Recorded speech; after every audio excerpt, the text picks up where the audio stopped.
Bank of Baroda ಅರ್ಪಿಸುವ HCN ವಾಹಿನಿಯ ವಿಶೇಷ ಕಾರ್ಯಕ್ರಮ ಕೃಷಿರಂಗ ಕುಸಿರಂಗ ಕಾರ್ಯಕ್ರಮಕ್ಕೆ ಸ್ವಾಗತ ಸುಸ್ವಾಗತ. ದೇಶದ ಬೆನ್ನೆಲುಬು ರೈತ, ರೈತನ ಅಭಿವೃದ್ಧಿ ದೇಶದ ಅಭಿವೃದ್ಧಿ. ಅನ್ನದಾತ ರೈತನ ಬದುಕು ಬವಣೆ, ಯಶೋಗಾಥೆ.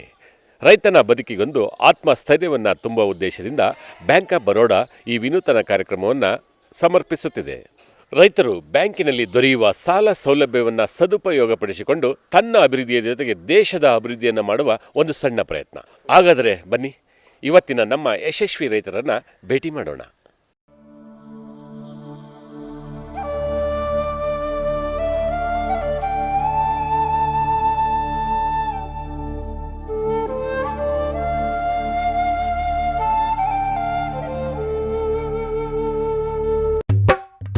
ಈ ಭುವಿಯಲ್ಲಿ ಬೆಳೆಯಲು ಎಲ್ಲ ಕಾಯಕ್ಕೆ ಒಂದೇ ಆಧಾರ, ಒಂದೇ ಆಧಾರ.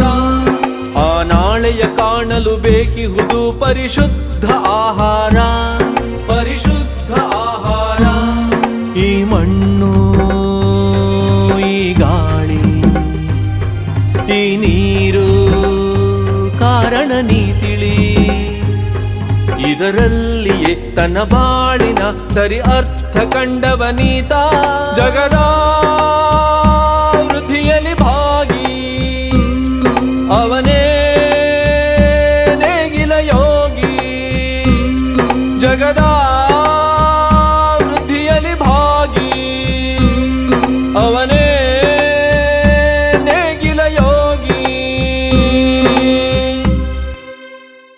ವೀಕ್ಷಕರೇ, ಇವತ್ತಿನ ದಿನ ಒಬ್ಬ ಯಶಸ್ವಿ ರೈತ, ಯುವಕ ಜೀವನದಲ್ಲಿ ನಾನಾ ಆಸೆಗಳನ್ನು ಇಟ್ಟು ಚಿನ್ಮಯ್ ಫಾರಮಿನಲ್ಲಿ ಯಶೋಗಾಥೆಯನ್ನು ನಾವು ನಿಮಗೆ ತೋರಿಸ್ತಾ ಇದ್ದೀವಿ. ನಮ್ಮೊಂದಿಗೆ ಇವತ್ತು ಸಂತೋಷ್ ಅವರಿದ್ದಾರೆ. ಸಂತೋಷ್ ಅವರು ಯಾವ ಥರ ಈ ಗೋಟ್ ಫಾರಮನ್ನು ಶುರು ಮಾಡಿದರು, ಆ ಶುರು ಮಾಡುವಾಗ ಬಂತಕ್ಕಂಥ ಸಮಸ್ಯೆಗಳೇನು, ಬ್ಯಾಂಕ್ ಆಫ್ ಬರೋಡಾ ಇವರ ಪಾಲಿಗೆ ಎಷ್ಟು ಸಹಾಯ ಮಾಡ್ತು, ಇವರ ಯಶೋಗಾಥೆಯನ್ನು ತಿಳ್ಕೊಳ್ಳೋಣ. ಹಾಸನ ಜಿಲ್ಲೆ ಚನ್ನರಾಯಪಟ್ಟಣ ತಾಲೂಕು ದಡದಳ್ಳಿ ಗ್ರಾಮದ ಯುವಕ ಸಂತೋಷ್ ರವರು ಅತ್ಯಂತ ಕಿರಿಯ ವಯಸ್ಸಿನಲ್ಲಿ ಜನರಿಗೆ ಮಾದರಿಯಾಗುವ ಉದ್ಯಮವನ್ನು ಮಾಡುತ್ತಿದ್ದಾರೆ. ಅದುವೇ ಚಿನ್ಮಯ್ ಮೇಕೆ ಫಾರಂ. ಈ ಮೇಕೆ ಫಾರಂ ಮಾಡುವ ಮೊದಲು ಅವರ ಜೀವನದಲ್ಲಿ ಆದ ಸಿಹಿ ಕಹಿ ಘಟನೆಗಳ ಬಗ್ಗೆ ಮಾಹಿತಿ ಉಳ್ಳ ಸಂತೋಷ್ ರವರ ಯಶೋಗಾಥೆಯನ್ನು ನಿಮ್ಮ ಮುಂದೆ ಇಡುತ್ತಿದ್ದೇವೆ. ITI ಶಿಕ್ಷಣವನ್ನು ಮುಗಿಸಿ ಬೋಷ್ ಕಂಪನಿಯಲ್ಲಿ ಕೆಲಸಕ್ಕೆ ಸೇರಿಕೊಳ್ಳುತ್ತಾರೆ. ಬೋಷ್ ಕಂಪನಿಯ ಸೋಲಾರ್ ವಾಟರ್ ಹೀಟರ್ ವಿಭಾಗದಲ್ಲಿ ಕೆಲಸ ಮಾಡುತ್ತಿದ್ದವರಿಗೆ ಸ್ವಲ್ಪ ದಿನದ ನಂತರ ಅಹಮದಾಬಾದಿಗೆ ವರ್ಗಾವಣೆ ಆಗುತ್ತದೆ. ವರ್ಗಾವಣೆ ವಿಚಾರದಲ್ಲಿ ಕೇಳಿದ ಸಂತೋಷ್ ಅವರಿಗೆ ದಿಕ್ಕೇ ತೋಚದಂತಾಗುತ್ತದೆ. ಏಕೆಂದರೆ ಊರಿನಲ್ಲಿ ವಯಸ್ಸಾದ ತಂದೆ, ತಾಯಿ ಹಾಗೂ ಓರ್ವ ತಂಗಿಯನ್ನು ನೋಡಿಕೊಳ್ಳುವ ಜವಾಬ್ದಾರಿಯೂ ಕೂಡ ಇವರದ್ದಾಗಿರುತ್ತದೆ. ಒಂದು ಕಡೆ ಕುಟುಂಬದ ಜವಾಬ್ದಾರಿ, ಮತ್ತೊಂದು ಕಡೆ ಅನ್ನ ನೀಡುವ ಕಂಪನಿಯ ಕೆಲಸ. ಇವುಗಳ ಮಧ್ಯೆ ಮನಸ್ಸಿಲ್ಲದ ಮನಸ್ಸಿನಲ್ಲಿ ದೂರದ ಅಹಮದಾಬಾದಿಗೆ ಉದ್ಯೋಗ ನಿಮಿತ್ತ ತೆರಳುತ್ತಾರೆ. ಕನ್ನಡಾಂಬೆಯ ಹೆಮ್ಮೆಯ ಕೋರ, ಹಾಸನ ಜಿಲ್ಲೆ ಚನ್ನರಾಯಪಟ್ಟಣ ತಾಲೂಕು ದಡದಳ್ಳಿಯ ಸಂತೋಷ್ ಬಡವರ ಊಟಿ ಎಂದೇ ಕರೆಯುವ ಹಾಸನ ಜಿಲ್ಲೆಯಿಂದ ಗುಜರಾತ್ ರಾಜ್ಯದ ಅಹಮದಾಬಾದಿಗೆ ಹೋಗಿ ಕರ್ತವ್ಯ ನಿರ್ವಹಿಸುವಾಗ ಆದಂಥ ಕಸಿವಿಸಿ ಅಷ್ಟಿಷ್ಟಲ್ಲ. ಅಲ್ಲಿನ ವಾತಾವರಣ, ಆಹಾರ ಪದ್ಧತಿ, ಉಡುಗೆ ತೊಡುಗೆ ಸ್ವಲ್ಪ ಭಿನ್ನವಾಗಿಯೇ ಇತ್ತು. ದಿನ ಕಳೆದಂತೆ ಸಂತೋಷ್ಗೆ ಹುಟ್ಟಿದ ಊರಿನ ಜನರ ಪ್ರೀತಿ, ತಂದೆ ತಾಯಿಯ ಹಾರೈಕೆಯ ಬಗೆಗಿನ ಕಾಳಜಿ ಹಾಗೂ ದಂಡಿಗನಹಳ್ಳಿಯ ಭೂಮಿ ತಾಯಿಯ ಮಣ್ಣಿನ ಸೆಳೆತ ಇವೆಲ್ಲವುಗಳಿಗೆ ಮಾರು ಹೋದ ಸಂತೋಷ್ ಅಹಮದಾಬಾದಿನಿಂದ ಕಂಪನಿಯ ಕೆಲಸಕ್ಕೆ ಗುಡ್ ಬೈ ಹೇಳಿ ನೇರವಾಗಿ ಊರಿಗೆ ಬರುತ್ತಾರೆ. ಊರಿಗೆ ಬಂದ ತಕ್ಷಣವೇ ಸ್ವರ್ಗಕ್ಕೆ ಬಂದ ಸಂತಸ. ತಂದೆ ತಾಯಿಯರ ಮಮತೆಯ ಹಾರೈಕೆ, ತಂಗಿಯ ಪ್ರೀತಿಯ ಒಡನಾಟ, ಇವುಗಳ ಮಧ್ಯೆ ದಿನ ಕಳೆದಿದ್ದು ಮಾತ್ರ ಬರೋಬ್ಬರಿ 1 ತಿಂಗಳ ಅವಧಿ. ನಂತರದಲ್ಲಿ ಸಂತೋಷ್ಗೆ ಕಾಡಿದ್ದು ಜೀವನ ನಿರ್ವಹಣೆಗೆ ಉದ್ಯೋಗ. ಏನು ಮಾಡುವುದು? ಸಿಕ್ಕ ಕೆಲಸವೂ ಕೂಡ ಇಲ್ಲವಾಗಿದೆ. ಇದ್ದಂಥ ಸ್ವಲ್ಪ ಅಲ್ಪ ಹಣವೂ ಕೂಡ ಖಾಲಿಯಾಗಿದೆ. ಕೂತು ತಿಂದರೆ ಕುಡಿಕೆ ಹಣವೂ ಖಾಲಿಯಾಗುತ್ತದೆ ಎಂಬ ನಾಣ್ಣುಡಿಯಂತೆ ಸಂತೋಷ್ ಬದುಕು ಅತಂತ್ರವಾಗಿದೆ. ಊರಿನ ಹಲವರೊಂದಿಗೆ ಚರ್ಚೆ, ಕೆಲವರೊಂದಿಗೆ ಮಾತು, ಅರಳಿ ಕಟ್ಟೆಯ ಅನಗತ್ಯ ಮಂಥನಗಳು, ಇವುಗಳು ಮರಳಿನಲ್ಲಿ ಮನೆ ಮಾಡಿದಂತಾಗಿದೆ. ಕೊನೆಗೆ ಸಂತೋಷ್ಗೆ ಒಳೆದಿದ್ದು ಮತ್ತು ತಲೆಗೆ ಬಂದಿದ್ದು ವಿವೇಕವಾಣಿ.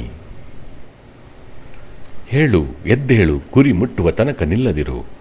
ಈ ವಿವೇಕವಾಣಿಯಿಂದ ಪ್ರೇರಿತರಾದ ಸಂತೋಷ್ ಊರಿನಲ್ಲಿ ಡೈರಿ ಫಾರಂ ಮಾಡುವ ಯೋಚನೆ ಮಾಡುತ್ತಾರೆ.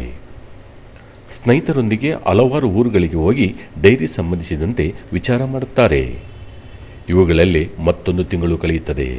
ಕೂಡಿಟ್ಟಿದ್ದ ಚಿಕ್ಕ ಪುಟ್ಟ ಹಣಕಾಸು ಖರ್ಚಾಗಿ ಜೇಬು ಖಾಲಿಯಾಗುತ್ತದೆ.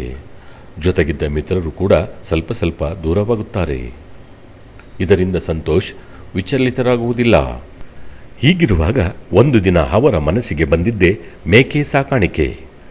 ಅವರ ತಾಲೂಕಿನಲ್ಲಿ ನಡೆಯುತ್ತಿದ್ದ ಮದುವೆಗಳು, ಬೀಗರ ಔತಣಗಳು, ಹಬ್ಬ ಹರಿದಿನಗಳು ಇವುಗಳ ಬಗ್ಗೆ ಯೋಚಿಸಿದಾಗ ಲಾಟರಿಯೇ ಸಂತೋಷ್ ಮನೆಯ ಬಾಗಿಲನ್ನು ತಟ್ಟಿದಂತಾಯಿತು. ಮರುದಿನವೇ ತಂದೆ ತಾಯಿಯರ ಜೊತೆ ಮಾತನಾಡಿ, ಸ್ನೇಹಿತರ ಜೊತೆ ಚರ್ಚಿಸಿ, ಓರ್ವ ಗೆಳೆಯನ ಮಾರ್ಗದರ್ಶನದಂತೆ ಬೆಂಗಳೂರಿನಲ್ಲಿ ಹೆಸರುಘಟ್ಟದಲ್ಲಿರುವ ಸೆಂಟ್ರಲ್ ಲೈಫ್ ಸ್ಟಾಕ್ ಬ್ರೀಡಿಂಗ್ ಸೆಂಟರ್ನಲ್ಲಿ ಹಲವು ದಿನಗಳ ತರಬೇತಿ ಮುಗಿಸಿ ಯಶಸ್ವಿ ತರಬೇತಿ ಪತ್ರದೊಂದಿಗೆ ಊರಿಗೆ ವಾಪಸ್ಸಾಗುತ್ತಾರೆ. ಇವೆಲ್ಲವೂ ಇವರಿಗೆ ನಿಲುಕುವ ನಕ್ಷತ್ರಗಳೇ ಆಗಿರುತ್ತದೆ. ಮನಸ್ಸಿನಲ್ಲಿ ದೃಢ ನಿರ್ಧಾರ ಇದೆ, ಕೈಯಲ್ಲಿ ಟ್ರೈನಿಂಗ್ ಸರ್ಟಿಫಿಕೇಟ್ ಕೂಡ ಇದೆ, ಜೊತೆಗೆ ಅಲ್ಪ ಸ್ವಲ್ಪ ಜಮೀನು ಕೂಡ ಇದೆ. ಆದರೆ ಕಾಂಚಣಂ ಕಾರ್ಯಸಿದ್ಧಿ ಎನ್ನುವ ನಾಣ್ಣುಡಿಯಂತೆ ಮೇಕೆ ಸಾಕಾಣಿಕೆಗೆ ಕನಿಷ್ಠ ಬಂಡವಾಳದ ಕೊರತೆ, ಜೊತೆಯಲ್ಲಿ ಸರ್ಟಿಫಿಕೇಟ್ನೊಂದಿಗೆ ಹಲವಾರು ಬ್ಯಾಂಕಿಗೆ ಭೇಟಿ ನೀಡಿ ಹಲವು ಬ್ಯಾಂಕಿಗಳಿಂದ ಸಕಾರಾತ್ಮಕ ಸ್ಪಂದನೆ ಸಿಗದಿದ್ದಾಗ ಇವರ ಪಾಲಿಗೆ ಆಶಾ ಕಿರಣವಾಗಿ ಮುಂದೆ ಬಂದಿದ್ದೇ ಬ್ಯಾಂಕ್ ಆಫ್ ಬರೋಡಾ. ವೀಕ್ಷಕರೇ, ಈ ಒಂದು ಯುವಕ, ಈ ಊರಿನ ಯುವಕ ಒಂದು ಚಿನ್ಮಯ್ ಫಾರಮನ್ನು ಪ್ರಾರಂಭ ಮಾಡಿ ಸರ್ವತೋಮುಖ ಅಭಿವೃದ್ಧಿಯನ್ನು ಮಾಡ್ತಾ ಇದ್ದಾರೆ. ಹಾಗಾದರೆ ಆ ಸರ್ವತೋಮುಖ ಅಭಿವೃದ್ಧಿಯ ಹಿಂದೆ ಯಾವ್ಯಾವ ಪರಿಶ್ರಮವನ್ನು ಮಾಡಿದರು, ಹೇಗೆ ಪ್ರಾರಂಭ ಮಾಡಿದರು, ಅವರ ಸಹಾಯಕ್ಕೆ ಬ್ಯಾಂಕು ಯಾವ ಥರ ಸಹಾಯ ಮಾಡ್ತು ಎಂಬತಕ್ಕಂಥ ಸವಿಸ್ತಾರ ವಿಚಾರವನ್ನು ತಿಳ್ಕೊಳ್ಳೋಣ. ಸಂತೋಷ್ ಅವರಿಗೆ ಈ ಒಂದು ವಿಶೇಷ ಕಾರ್ಯಕ್ರಮಕ್ಕೆ ನಾನು ಸ್ವಾಗತವನ್ನು ಬಯಸ್ತೇನೆ ಸರ್. ಧನ್ಯವಾದಗಳು ಸರ್. ಸಂತೋಷ್ ಅವರೇ, ನಿಮ್ಮ ಫಾರಂ ಪ್ರಾರಂಭ ಮಾಡೋದಕ್ಕಿಂತ ಮುಂಚೆ ನಿಮಗೆ ಬಂದಂಥ ಸಮಸ್ಯೆಗಳೇನು, ಪ್ರಾರಂಭ ಮಾಡೋದಕ್ಕಿಂತ ಮುಂಚೆ ಇದ್ದಂಥ ನಿಮ್ಮ ಅಡಚಣೆಗಳೇನು, ಈ ಒಂದು ಮೇಕೆ ಒಂದು ಫಾರಮನ್ನು ಏನಕ್ಕೆ ನೀವು ಆಯ್ಕೆ ಮಾಡಿಕೊಂಡ್ರಿ ಎಂಬತಕ್ಕಂಥ ವಿಚಾರವನ್ನು ಹೇಳಬೇಕಾಗಿ ನಾವು ಕೇಳ್ಕೊತೀವಿ. ಸರ್, ಏನಂತಂದರೆ ಮುಂಚೆ ಬಾಷ್ ಕಂಪ್ನಿಲಿ ವರ್ಕ್ ಮಾಡ್ತಿದ್ದಂಥ ಸಂದರ್ಭದಲ್ಲಿ ಅಹಮದಾಬಾದ್ ಟ್ರಾನ್ಸ್ಫರ್ ಆಯಿತು. ಸೊ ಅಲ್ಲಿ ಬರೋದು ಒಂದು 15 ದಿವಸ 20 ದಿವಸ ಕೆಲಸ ಮಾಡಿ ನಂತರ ಅಲ್ಲಿ ವಾತಾವರಣ ಹೊಂದ್ಕೊಳ್ದೇ, ಆಹಾರ ಪದ್ಧತಿ ಹೊಂದ್ಕೊಳ್ದೇ ಬೇಡಪ್ಪ ಸವಾಸು ಊರಲ್ಲಿದ್ದು ಏನಾದರೂ ಮಾಡೋಣ ಅಂತ ಒಂದು ಮನಸ್ಸಿಗೆ ಬಂದಾಗ ನಮ್ಮ ಮುಂಚೆ ಉಳಿದಿದ್ದು ಡೈರಿ ಫಾರ್ಮ್ ಮಾಡೋಣ ಅಂತ. ಸೊ ಆಮೇಲೆ ಡೈರಿ ಫಾರಮ್ ಬಗ್ಗೆ ಎಲ್ಲ ತಿಳ್ಕೊಂಡು ರಿಸರ್ಚ್ ಮಾಡಿ ನೋಡಿದಾಗ ಅನ್ನಿಸ್ತು ಡೈರಿ ಫಾರ್ಮ್ ಅಷ್ಟೊಂದು ಪ್ರಾಫಿಟಬಲ್ ಅಲ್ಲ. ಸೊ ಮಾರ್ಕೆಟು ಒಂದೇ ಥರ ಇರೋಲ್ಲ, ಹಾಲಿನ ರೇಟು ಜಾಸ್ತಿ ಆಗ್ತಿರುತ್ತೆ, ಕಡಿಮೆ ಆಗ್ತಿರುತ್ತೆ. ಸೊ ಅದಾದರೂ ನಾವು ಪ್ರೈವೇಟ್ ಡೈರಿಗೆ ಹಾಲು ಹಾಕಿದ್ರೂ ಸಹ ಅಂಥ ಒಳ್ಳೆ ಲಾಭ ಸಿಗ್ತಿಲ್ಲ ಅನ್ನೋದು ಉದ್ದೇಶದಿಂದ ನೋಡ್ಕೊಂಡಾಗ ಮೇಕೆ ಮಾಡೋಣ ಅನ್ನೋ ಒಂದು ಐಡಿಯಾ ಬಂತು. ಅದೆಲ್ಲ ಅನುಭವ ಮುಂಚೆಯಿಂದ ನಮ್ಮ ಮನೇಲಿ ಚಿಕ್ಕ ಪುಟ್ಟ ಸಾಕ್ತಿದ್ದು. ಹಂಗಾಗಿ ದೊಡ್ಡದಾಗಿ ಮಾಡೋಣ ಅನ್ನೋ ಉದ್ದೇಶದಿಂದ ಚಿನ್ಮಯ್ ಫಾರ್ಮ್ನ ಶುರು ಮಾಡಬೇಕು ಅಂತ ಅನ್ನಿಸ್ತು. ಶುರು ಮಾಡಬೇಕಾದ್ರೆ ಮುಂಚೆ ನಿಮ್ಗೆ ಗೊತ್ತಿರಬೇಕಾದ್ರೆ ಇಷ್ಟು ದೊಡ್ಡ ಫಾರ್ಮ್ ಮಾಡಬೇಕು ಅಂದರೆ ಹಣದ ಸಮಸ್ಯೆ ಖಂಡಿತ ಬಂದೇ ಬರುತ್ತೆ. ಸೊ ನಾನು ಕೂಡಿಟ್ಟಿದ್ದ ಹಣ ಸಾಕಾಗಿರಲಿಲ್ಲ. ಹಂಗಾಗಿ ನಾನು ಮೊದಲನೇದಾಗಿ state bank of India approach ಮಾಡಿದಾಗ ಅವ್ರು ಹೇಳಿದ್ರು, ಈ ಥರದ ಯಾವುದು ಸಾಲ ಸೌಲಭ್ಯ ಕೊಡ್ತಾಯಿಲ್ಲ, ನೀವು ಬೇರೆ ಬ್ಯಾಂಕ್ ವಿಚಾರಿಸಿ ಅಂತಂದು. ಮತ್ತು ಕಾವೇರಿ ಗ್ರಾಮೀಣ ಬ್ಯಾಂಕು ಮತ್ತು ನಮ್ಮ ಹಾಸನ ಡಿಸ್ಟಿಕ್ ಕೋಆಪರೇಟಿವ್ ಬ್ಯಾಂಕ್ ಎಲ್ಲ ನೋಡಿ ಆನಂತರ ನಾನು ಬ್ಯಾಂಕ್ ಆಫ್ ಬರೋಡಾಗೆ ಹೋದೆ. ಬ್ಯಾಂಕ್ ಆಫ್ ಬರೋಡಾ ಹೋದ ತಕ್ಷಣ ನನಗೆ ಏನು ಅನಿಸಿದ್ದು ಅಂದರೆ ಬ್ಯಾಂಕ್ ಅಂದರೆ ಹಿಂಗಿರ್ಬೇಕಪ್ಪ ಅಂತ. ಸೊ ಅಲ್ಲಿ ಹೋದ ತಕ್ಷಣ ಅವರು ಒಳ್ಳೆ ಥರ ರೆಸ್ಪಾನ್ಸ್ ಮಾಡಿ, ಸರಿ ಸರ್ ನೀವು ಮಾಡ್ತೀರಿ, ನಾವು ನಿಮಗೆ ಸಪೋರ್ಟ್ ಮಾಡ್ತೀವಿ ಅಂತ ಒಂದು ಪ್ರೋತ್ಸಾಹ ನೀಡಿ ತುಂಬಿ ಕಳಿಸಿದ್ರು ನನಗೆ. ಸೊ ಹಂಗಾಗಿ ಚಿನ್ಮಯ್ ಫಾರಮು ಇವತ್ತು ಈ ಥರ ಯಶಸ್ವಿಯಾಗಿ ನಡೀತಿದೆ ಅಂದರೆ ಬ್ಯಾಂಕ್ ಆಫ್ ಬರೋಡಾ ಕಾರಣ ಸರ್. ನೋಡಿ ವೀಕ್ಷಕರೇ, ನನ್ನ ಇವತ್ತಿನ ಯಶಸ್ವಿಯ ಹಿನ್ನೆಲೆ bank of Baroda. Bank of Baroda ನಮ್ಮ ಕುಟುಂಬದ ಒಂದು ಸದಸ್ಯತ್ವ ವಹಿಸ್ಕೊಂಡಿದೆ. ನಮ್ಮ ಯಶಸ್ವಿಗೆ ಅದರ ಪಾಲು ಕೂಡ ಒಂದಾಗಿದೆ ಎಂಬತಕ್ಕಂಥ ವಿಚಾರವನ್ನು ನಮ್ಮ ಸಂತೋಷ್ ಅವರು ಹೇಳ್ತಾ ಇದ್ದಾರೆ. ಈ ಫಾರಮ್ ಮಾಡೋಕ್ಕಿಂತ ಮುಂಚೆ ನೀವು ಅನೇಕ ಫಾರಮ್ಗಳಿಗೆ ವಿಸಿಟ್ ಮಾಡಿದ್ರ, ಯಾವ ಫಾರಮ್ ವಿಸಿಟ್ ಮಾಡಿದ್ರಿ, ಆ ತಳಿಗಳ ಬಗ್ಗೆ ನಿಮ್ಗೆ ಹೆಂಗೆ ನಾಲೆಜ್ ಬಂತು ಎಂಬತಕ್ಕಂಥ ಒಂದು ವಿಚಾರವನ್ನು ತಿಳಿಸ್ಬೋದಾ ಸರ್? ನನಗೆ ಈ ಫಾರಮ್ ಅಂದರೆ ಸುತ್ತಮುತ್ತ ಯಾವುದೋ ಈ ಥರ ದೊಡ್ಡ ಫಾರಮ್ ಮಾಡಿರಲಿಲ್ಲ. ಚಿಕ್ಕ ಪುಟ್ಟ 5-10 ಸಾಕೋರೆ ಜಾಸ್ತಿ ಇದರಿಂದ ನಾನೇನು ಮಾಡಿದೆ, ಹೆಬ್ಬಾಳದಲ್ಲಿ central livestock breeding centre ಅಂತ ಒಂದಿದೆ. ಸೊ ಅಲ್ಲಿ ಟ್ರೈನಿಂಗ್ಗೆ ತಗೊಂಡು ಅಲ್ಲಿ ನಾನು ಅವರು ಡಾಕ್ಟರ್ ಶಿವಕುಮಾರ್ ಅಂತ, ಸೊ ಅವ್ರ ಹತ್ರ ಸವಿಸ್ತರವಾದ ಮಾಹಿತಿ ತೊಗೊಂಡು ಯಾವ ತಳಿ ಸಾಕಿದ್ರೆ ಉತ್ತಮ ಸರ್, ಏನು ಎತ್ತ ಅಂತ ಅವ್ರ ಹತ್ರ ಮಾಹಿತಿ ತೊಗೊಂಡು ಫಾರಮ್ ಮಾಡಿದೆ ಸರ್. ಸೊ ಅವರು ನಮಗೆ ಒಳ್ಳೆ ಮಾಹಿತಿ ಕೊಟ್ಟರು. ಅಲ್ಲಿ ತರಬೇತಿನೂ ಕೂಡ ಪಡ್ಕೊಂಡಿದ್ರಿ ಅಂತ, ವಿತ್ ಸರ್ಟಿಫಿಕೇಟ್ ತರಬೇತಿ ಅಂದರೆ ನಿಮಗೆ 3 ದಿನಗಳ ಕಾಲ ತರಬೇತಿಯನ್ನು ಕೊಟ್ಟು ಅವರು ಸರ್ಟಿಫಿಕೇಟನ್ನು ಕೊಟ್ಟು ಕೂಡ ಆ ಸರ್ಟಿಫಿಕೇಟು ಕೂಡ ನೀವು ಬ್ಯಾಂಕಿಗೆ ಪ್ಲೆಡ್ಜ್ ಮಾಡಿದ್ದೀರಾ ಏನಾದರೂ? ಅದೇ ಅಲ್ಲಿ 3 ದಿನ ತರಬೇತಿ ಕೊಟ್ಟರು. ಆನಂತರ ಅಲ್ಲಿ ನಿಮಗೆ ತರಬೇತಿ ಮುಗಿದ ಮೇಲೆ ಸರ್ಟಿಫಿಕೇಟ್ ಸಹ ಕೊಟ್ಟರು. ಆನಂತರ ನಾನು ಫಾರಮ್ ಶುರು ಮಾಡೋ ತನಕ ಅವರು ಟಚ್ಚಲ್ಲಿದ್ದರು, ಖಂಡಿತ ಇವಾಗಲೂ ಟಚ್ಚಲ್ಲಿದ್ದಾರೆ. ಬಟ್ ಆವಾಗ ತುಂಬ ನನಗೆ ಹೆಲ್ಪ್ ಮಾಡಿದ್ದಾರೆ ಸರ್ ಅವರು. ಡಾಕ್ಟರ್ ಶಿವಕುಮಾರ್ ಅಂತ, ಅವರು ಯಾವ ತಳಿ ಆಯ್ಕೆ ಹೇಗೆ ಮಾಡಬೇಕು, ಯಾವ ತಳಿ ತಗೊಂಡ್ರೆ ಸೂಕ್ತ, ನಮ್ಗೆ ಯಾವ್ದು ಲಾಭದಾಯಕ ಅನ್ನೋ ಮಾಹಿತಿ ನೀಡೋದ್ರಲ್ಲಿ ಅವರು ತುಂಬ ಸಹಾಯ ಮಾಡಿದ್ದಾರೆ ಸರ್. ಬ್ಯಾಂಕ್ ಆಫ್ ಬರೋಡದ ಸ್ಪಂದನೆಯಿಂದ ಚಿನ್ಮಯ್ ಗೋಟ್ ಫಾರ್ಮ್ ಪ್ರಾರಂಭಿಸಿದ ಸಂತೋಷ್ 10 ಮೇಕೆಗಳಿಂದ 250 ಮೇಕೆ ಸಾಕುವ ಮಟ್ಟಕ್ಕೆ ಬೆಳೆದು ನಿಂತಿದ್ದಾರೆ. ವರ್ಷಕ್ಕೆ ಲಕ್ಷಾಂತರ ಆದಾಯ ಗಳಿಸುವ ಇವರು ಬ್ಯಾಂಕ್ ಆಫ್ ಬರೋಡ ನನ್ನ ಪಾಲಿನ ಮಾರ್ಗದರ್ಶನದ ಆಶಾಕಿರಣ ಎನ್ನುತ್ತಾರೆ. ಸ್ಥಳೀಯ ತಳಿಗಳಿಂದ ಹಿಡಿದು ಹಲವಾರು ರಾಜ್ಯದ ತಳಿಗಳನ್ನು ಸಾಕುತ್ತಿದ್ದಾರೆ. ಸ್ಥಳೀಯ ತಳಿಗಳು ಹೆಚ್ಚು ಮಾಂಸ ತೂಗುವುದಿಲ್ಲ. ರಾಜಸ್ಥಾನ, ಮಹಾರಾಷ್ಟ್ರ, ಉತ್ತರ ಪ್ರದೇಶದ ತಳಿಗಳು 80ರಿಂದ 150 kgವರೆಗೆ ತೂಗುತ್ತದೆ ಎನ್ನುತ್ತಾರೆ. ಮುಂದಿನ ದಿನಗಳಲ್ಲಿ ಇನ್ನೂ ದೊಡ್ಡ ಫಾರಂ ಮಾಡುವ ಆಸೆ ಹೊಂದಿದ್ದಾರೆ. ಓಕೆ ಸಂತೋಷ್ ಅವರೇ, ಪ್ರಾರಂಭದಲ್ಲಿ ಎಷ್ಟು ತಳಿಯನ್ನು ನೀವು ತಂದ್ರಿ ಮತ್ತು ಪ್ರಾರಂಭ ಹಂತ ಹೇಗಿತ್ತು? ಆ ಪ್ರಾರಂಭ ಮಾಡುವಾಗ ಅಕ್ಕಪಕ್ಕ ನೆರೆಹೊರೆಯರ ಒಂದು ಸಹಕಾರ ಹೇಗಿತ್ತು? ಅವರ ನಡೆನುಡಿ ಹೇಗಿತ್ತು? ಇನ್ನು ಪ್ರಾರಂಭ ಮಾಡ್ತಾ ಇದ್ದಾರೆ, ಇವರು ಸಕ್ಸಸ್ ಆಗ್ತಾರಾ, ಸುಮ್ಮನೆ ಡೈರಿ ಮಾಡ್ಬೋದಾಗಿತ್ತು, ಮತ್ತೊಂದು ಮಾಡ್ಬೋದಾಯಿತು, ಕೃಷಿನ ಮಾಡ್ಬೋದಾಯಿತು ಅಂತಕ್ಕಂಥ ವಿಚಾರ ಸಹ ಪ್ರಾರಂಭದಲ್ಲಿ ಬಂದೇ ಬರ್ತದೆ. ಅದರ ಸಂಬಂಧಪಟ್ಟಂಗೆ ನಿಮ್ಮ ಅನಿಸಿಕೆ ಸರ್? ಮೊದಲನೇದಾಗಿ ನಾನು ಶುರು ಮಾಡಿದಾಗ ಪ್ರೋತ್ಸಾಹ ನೀಡೋರಿಗಿಂತ ಕಾಲೆಳೆಯೋರು ತುಂಬ ಜನ ಜಾಸ್ತಿ ಇದ್ದರು. 99% ಕಾಲೆಳೆಯೋರು, ಇದು ಯಾಕೆ ಮಾಡ್ದೆ ಅವನು, ಇದರಲ್ಲಿ ಇವನು ಉದ್ಧಾರ ಆಗಲ್ಲ, ಈ ಥರ ಮಾತುಗಳು, ನೆಗೆಟಿವ್ ಆಗಿ ಮಾತುಗಳೇ ಜಾಸ್ತಿ ಇತ್ತು. ಸೊ ನಾನು ಏನು ಮಾಡೋದ್ರಲ್ಲಿ ಆವಾಗ ನಾನೇನಾರು ಅವ್ರ ಮಾತಿಗೆ ಕಿವಿಗೊಟ್ಟಿದ್ರೆ ಇವತ್ತು ಈ ಥರ ಯಶಸ್ವಿಯಾಗಿ ಫಾರ್ಮ್ ನಡೆಸೋಕೆ ಆಗ್ತಿರಲಿಲ್ಲ. ಸೊ ನನ್ನ ಉದ್ದೇಶ ಏನಿತ್ತು, ನಾನು ಇದ್ರಲ್ಲಿ ಕಾಲಿಟ್ಟಿದ್ದೀನಿ, ಇದರಲ್ಲಿ ಮುಂದುವರಿಬೇಕು, ಇದರಲ್ಲಿ ಯಶಸ್ಸು ಕಾಣಲೇಬೇಕು ಅನ್ನೋ ಒಂದು ದೃಢ ನಿರ್ಧಾರದಿಂದ ಇವತ್ತು ಈ ಮಟ್ಟಕ್ಕೆ ಬಂದಿದ್ದೀನಿ ಸರ್. ತುಂಬ ಜನ ಇದ್ರು ಕಾಲೆಳೆಯೋರು, ತುಂಬ ಜನ, ಅಯ್ಯೋ ಇವನು ಇದರಲ್ಲಿ ಯಾಕೆ ಮಾಡ್ದ ಇಷ್ಟು ದೊಡ್ಡದು, ಸುಮ್ಮನೆ ಈ ಥರದ್ದೆಲ್ಲ ಮಾಡ್ದ, 4 ಹಸು ಸಾಕೊಂಡಿದ್ರೆ ತಿಂಗಳ ಆದಾಯ ಬರ್ತಿತ್ತು, ಇದೇನು 1 ವರ್ಷ ಆದರೂ ಏನು ಮಾಡಿಲ್ಲ ಇವನು, ಆ ಥರದ್ದೆಲ್ಲ ನೆಗೆಟಿವ್ ತುಂಬ ನಮ್ಮ ತಂದೆ ತಾಯಿಗಳು ನನಗೆ ಡೈರೆಕ್ಟಾಗಿ ಹೇಳ್ತಿರಲಿಲ್ಲ. ಸೊ ಅವ್ರ ಮುಖಾಂತರ ನನಗೆ ತುಂಬ ಹಿಂಸೆ ಕೊಡಿಸೋರು. ಇವಾಗ ಅವರೇ ಬರ್ತಾರೆ ಹುಡಿಕೊಂಡು, ಸರ್ ಚೆನ್ನಾಗಿ ನಡೆಸ್ತಿದ್ದೀರಾ, ನಮಗೊಂದು 2 ಮರಿ ಕೊಡಿ, ಈ ಥರ ತಳಿ ಕೊಡಿ, ಈ ಥರ ಯಾವಾಗ ಕಾಲೆಳಿತಿದ್ದಾರಲ್ಲ ಇವಾಗ ಬರ್ತಾಯಿದ್ದಾರೆ ಸರ್. ಪ್ರಾರಂಭದಲ್ಲಿ ಇದ್ದಿದ್ದೆ ಒಂದು ಒಳ್ಳೆಯ ಕೆಲಸವನ್ನು ಮಾಡುವಾಗ ಹಲವಾರು ತಡೆಗಳಿರ್ತದೆ. ಅದನ್ನು ನಾವು ಪಾಸಿಟಿವ್ ಆಗಿ ತಗೊಂಡಾಗ ಖಂಡಿತ ಅದಕ್ಕೆ ಯಶಸ್ಸು ಖಂಡಿತ ಸಿಗ್ತದೆ. ಅದಕ್ಕೆ ಸಾಕ್ಷಿ ಕೂಡ ನೀವೇ ಇದ್ದೀರಾ. ಹಾಗಾಗಿ ನಿಮ್ಮ ಊರಿನವರ ಸಹಕಾರ ಜೊತೆಗೆ ನಿಮ್ಮ ಪೇರೆಂಟ್ಸಿನ ಸಹಕಾರ ತುಂಬ ಚೆನ್ನಾಗಿದೆ. ನಾವೆಲ್ಲ ಆಲ್ರೆಡಿ ಎಷ್ಟು ತಳಿಗಳನ್ನೇ ನೀವು ಇವತ್ತು ನಿಮ್ಮ ಲೈಫ್ ಸ್ಟಾಕಲ್ಲಿದೆ, ಯಾವ ರಾಜ್ಯದಿಂದ ತಂದಿದ್ದೀರಾ, ಬೇರೆ ಬೇರೆ ರಾಜ್ಯಗಳಲ್ಲೂ ಕೂಡ ನೀವು ಹೋಗಿ ಅಲ್ಲೆಲ್ಲ ವೀಕ್ಷಣೆ ಮಾಡಿ ಒಂದು ಮಾಂಸದ ಉತ್ಪನ್ನ ಆಗಿರ್ಬೋದು ಅಥವಾ ತಳಿಯ ಉತ್ಪನ್ನ ಆಗಿರ್ಬೋದು, ಬೇರೆ ಬೇರೆ ಎಲ್ಲ ವೀಕ್ಷಣೆ ಮಾಡಿ ತಂದು ಸಾಕಿದ್ದೀರಾ. ಇದಕ್ಕೆ ಸಂಬಂಧಪಟ್ಟಂಗೆ ಒಂದು ವಿಚಾರವನ್ನು ಹೇಳಿ ಸರ್. ನಮ್ಮ ಹತ್ರ ಶಿರೋಯಿ ಇದೆ ಮೇಯ್ನಾಗಿ, ಮತ್ತು ಜಮುನಾಪಾರಿ ಇದೆ. ಶಿರೋಯಿ ಅಂತಕ್ಕಂಥದ್ದು ಯಾವ ರಾಜ್ಯದ ಒಂದು ಮುಖ್ಯ ತಳಿ ಅದು ಸರ್? ಶಿರೋಯಿ ಬೇಸಿಕಲಿ ನಿಮಗೆ ರಾಜಸ್ಥಾನ ತಳಿ, ತುಂಬ ರಾಜಸ್ಥಾನದಲ್ಲಿ ಅದು ಹೆಚ್ಚು ಕಂಡು ಬರೋದು. ಸೊ ಅಲ್ಲೇ ಸಾಕೋದು ಜಾಸ್ತಿ ಶಿರೋಯಿನ, ಅದಿದೆ ನಮ್ಮ ಹತ್ರ. ಮತ್ತು ಬೀಟಲ್ ಇದೆ, ಅದು ಪಂಜಾಬ್ ಮೂಲತಃ. ಸೊ ಪಂಜಾಬ್ ಬೀಟಲ್ ಇದೆ. ಜಮುನಾಪಾರಿ ಇದೆ UPದು. ಸೊ ಮತ್ತು ಪಂಜಾಬ್ ಮತ್ತು UPಯಲ್ಲಿ ಇರ್ತಕ್ಕಂಥ ಬರ್ಬರಿ ಇದೆ, ಅದು ಚೆನ್ನಾಗಿ ಒಂಥರ ನೋಡ್ಲಿಕ್ಕೆ ತುಂಬ ಸುಂದರವಾಗಿರುತ್ತೆ ಅನ್ನೋ ಉದ್ದೇಶ ಸಾಕ್ತಾರೆ ಅದನ್ನು. ಆಮೇಲೆ ನಮ್ಮ ಹತ್ರ ಇದು ಬರುತ್ತೆ, ಸೋಜತ್ ಇದೆ, ಅದು ರಾಜಸ್ಥಾನದಲ್ಲೇ ಕಂಡು ಬರೋದನ್ನ ತಳಿ. ತೋತಾಪುರಿ ಇದೆ, ಅದು ಸಹ ರಾಜಸ್ಥಾನದ ತಳಿ.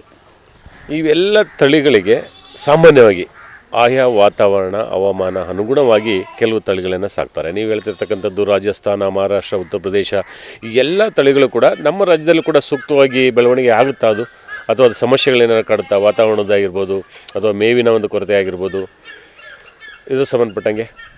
ಇಲ್ಲ ಸರ್, ಆ ಥರ ನಿಮಗೆ ಮೇಜರ್ ಏನು ಅನಿಸಲ್ಲ. ಯಾಕೆಂತಾರೆ ನಿಮಗೆ ರಾಜಸ್ಥಾನದ ವಾತಾವರಣ ನೋಡ್ಕೊಂಡ್ರೆ ಬೇಸಿಗೆಯಲ್ಲಿ ಯಥೇಚ್ಛ ಬಿಸಿಲಿರುತ್ತೆ, ಚಳಿಗಾಲದಲ್ಲಿ ಅಷ್ಟೇ ಹೆಚ್ಚು ಚಳಿ ಇರುತ್ತೆ. ಸೊ ಅಲ್ಲಿ ಎರಡಕ್ಕೂ ಹೊಂದ್ಕೊಂಡಿದೆ ಅಂತಂದರೆ ನಮ್ಮದು ಒಂಥರ ಸ್ವರ್ಗದ ಥರ ಈ ಹಾಸನ ಜಿಲ್ಲೆ, ಕರ್ನಾಟಕ ಹಾಸನ ಜಿಲ್ಲೆ ಸುತ್ತಮುತ್ತ ವಾತಾವರಣ. ಹಂಗಾಗಿ ನಮ್ಗೆ ಖಂಡಿತ ಹೊಂದ್ಕೊಳ್ಳುತ್ತೆ ಸರ್. ಓಕೆ, ಕರ್ನಾಟಕ ಎಂಬತಕ್ಕಂಥದ್ದು ಸ್ವರ್ಗ.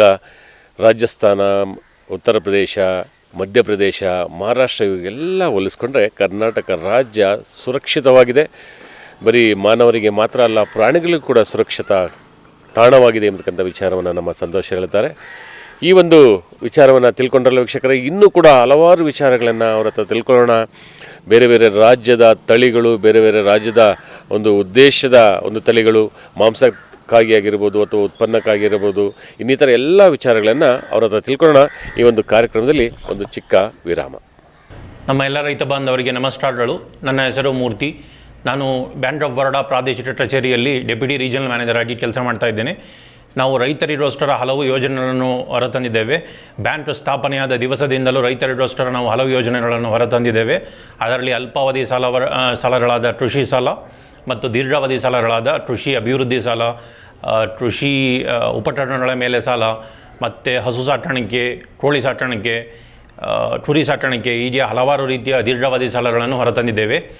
ದಯಮಾಡಿ ಎಲ್ಲ ರೈತ ಬಾಂಧವರು ತಮ್ಮ ಹತ್ತಿರದ ಶಾಖೆಗಳನ್ನು ಸಂಪರ್ಕಿಸಿ ಶಾಖಾಧಿಕಾರಿಗಳನ್ನು ಮತ್ತು ಕೃಷಿ ಅಧಿಕಾರಿಗಳನ್ನು ಭೇಟಿ ಮಾಡಿ. ಹಾಗೆಯೇ ಈಗಾಗಲೇ ಸಾಲ ತೆಗೆದುಕೊಂಡು ಸುಸ್ತಿ ಸಾಲದಾರರಾಗಿರುವ ನಮ್ಮ ರೈತ ಬಾಂಧವರಿಗೆ ನಮ್ಮ ಬ್ಯಾಂಕಿನ ಕಡೆಯಿಂದ ಒಂದು ಸಾಲ ತೀರುವಳಿ ಯೋಜನೆಯನ್ನು ಹೊರತಂದಿದ್ದೇವೆ. ಇದು ಆಕರ್ಷಕವಾಗಿದ್ದು, ಇದು ಅಲ್ಪಾವಧಿವರೆಗೆ ಮಾತ್ರ ಸೀಮಿತವಾಗಿದ್ದು, ಕೂಡಲೇ ದಯಮಾಡಿ ಎಲ್ಲ ನಮ್ಮ ರೈತ ಬಾಂಧವರು ಸುಸ್ತಿ ಸಾಲದಾರರಾಗಿರುವವರು ಬ್ಯಾಂಕಿಗೆ ಹೋಗಿ ಶಾಖಾಧಿಕಾರಿಗಳನ್ನು ಮತ್ತು ಅಧಿಕಾರಿಗಳನ್ನು ಭೇಟಿ ಮಾಡಿ ಇದರ ಪ್ರಯೋಜನ ಪಡೆಯಬೇಕಾಗಿ ವಿನಂತಿ.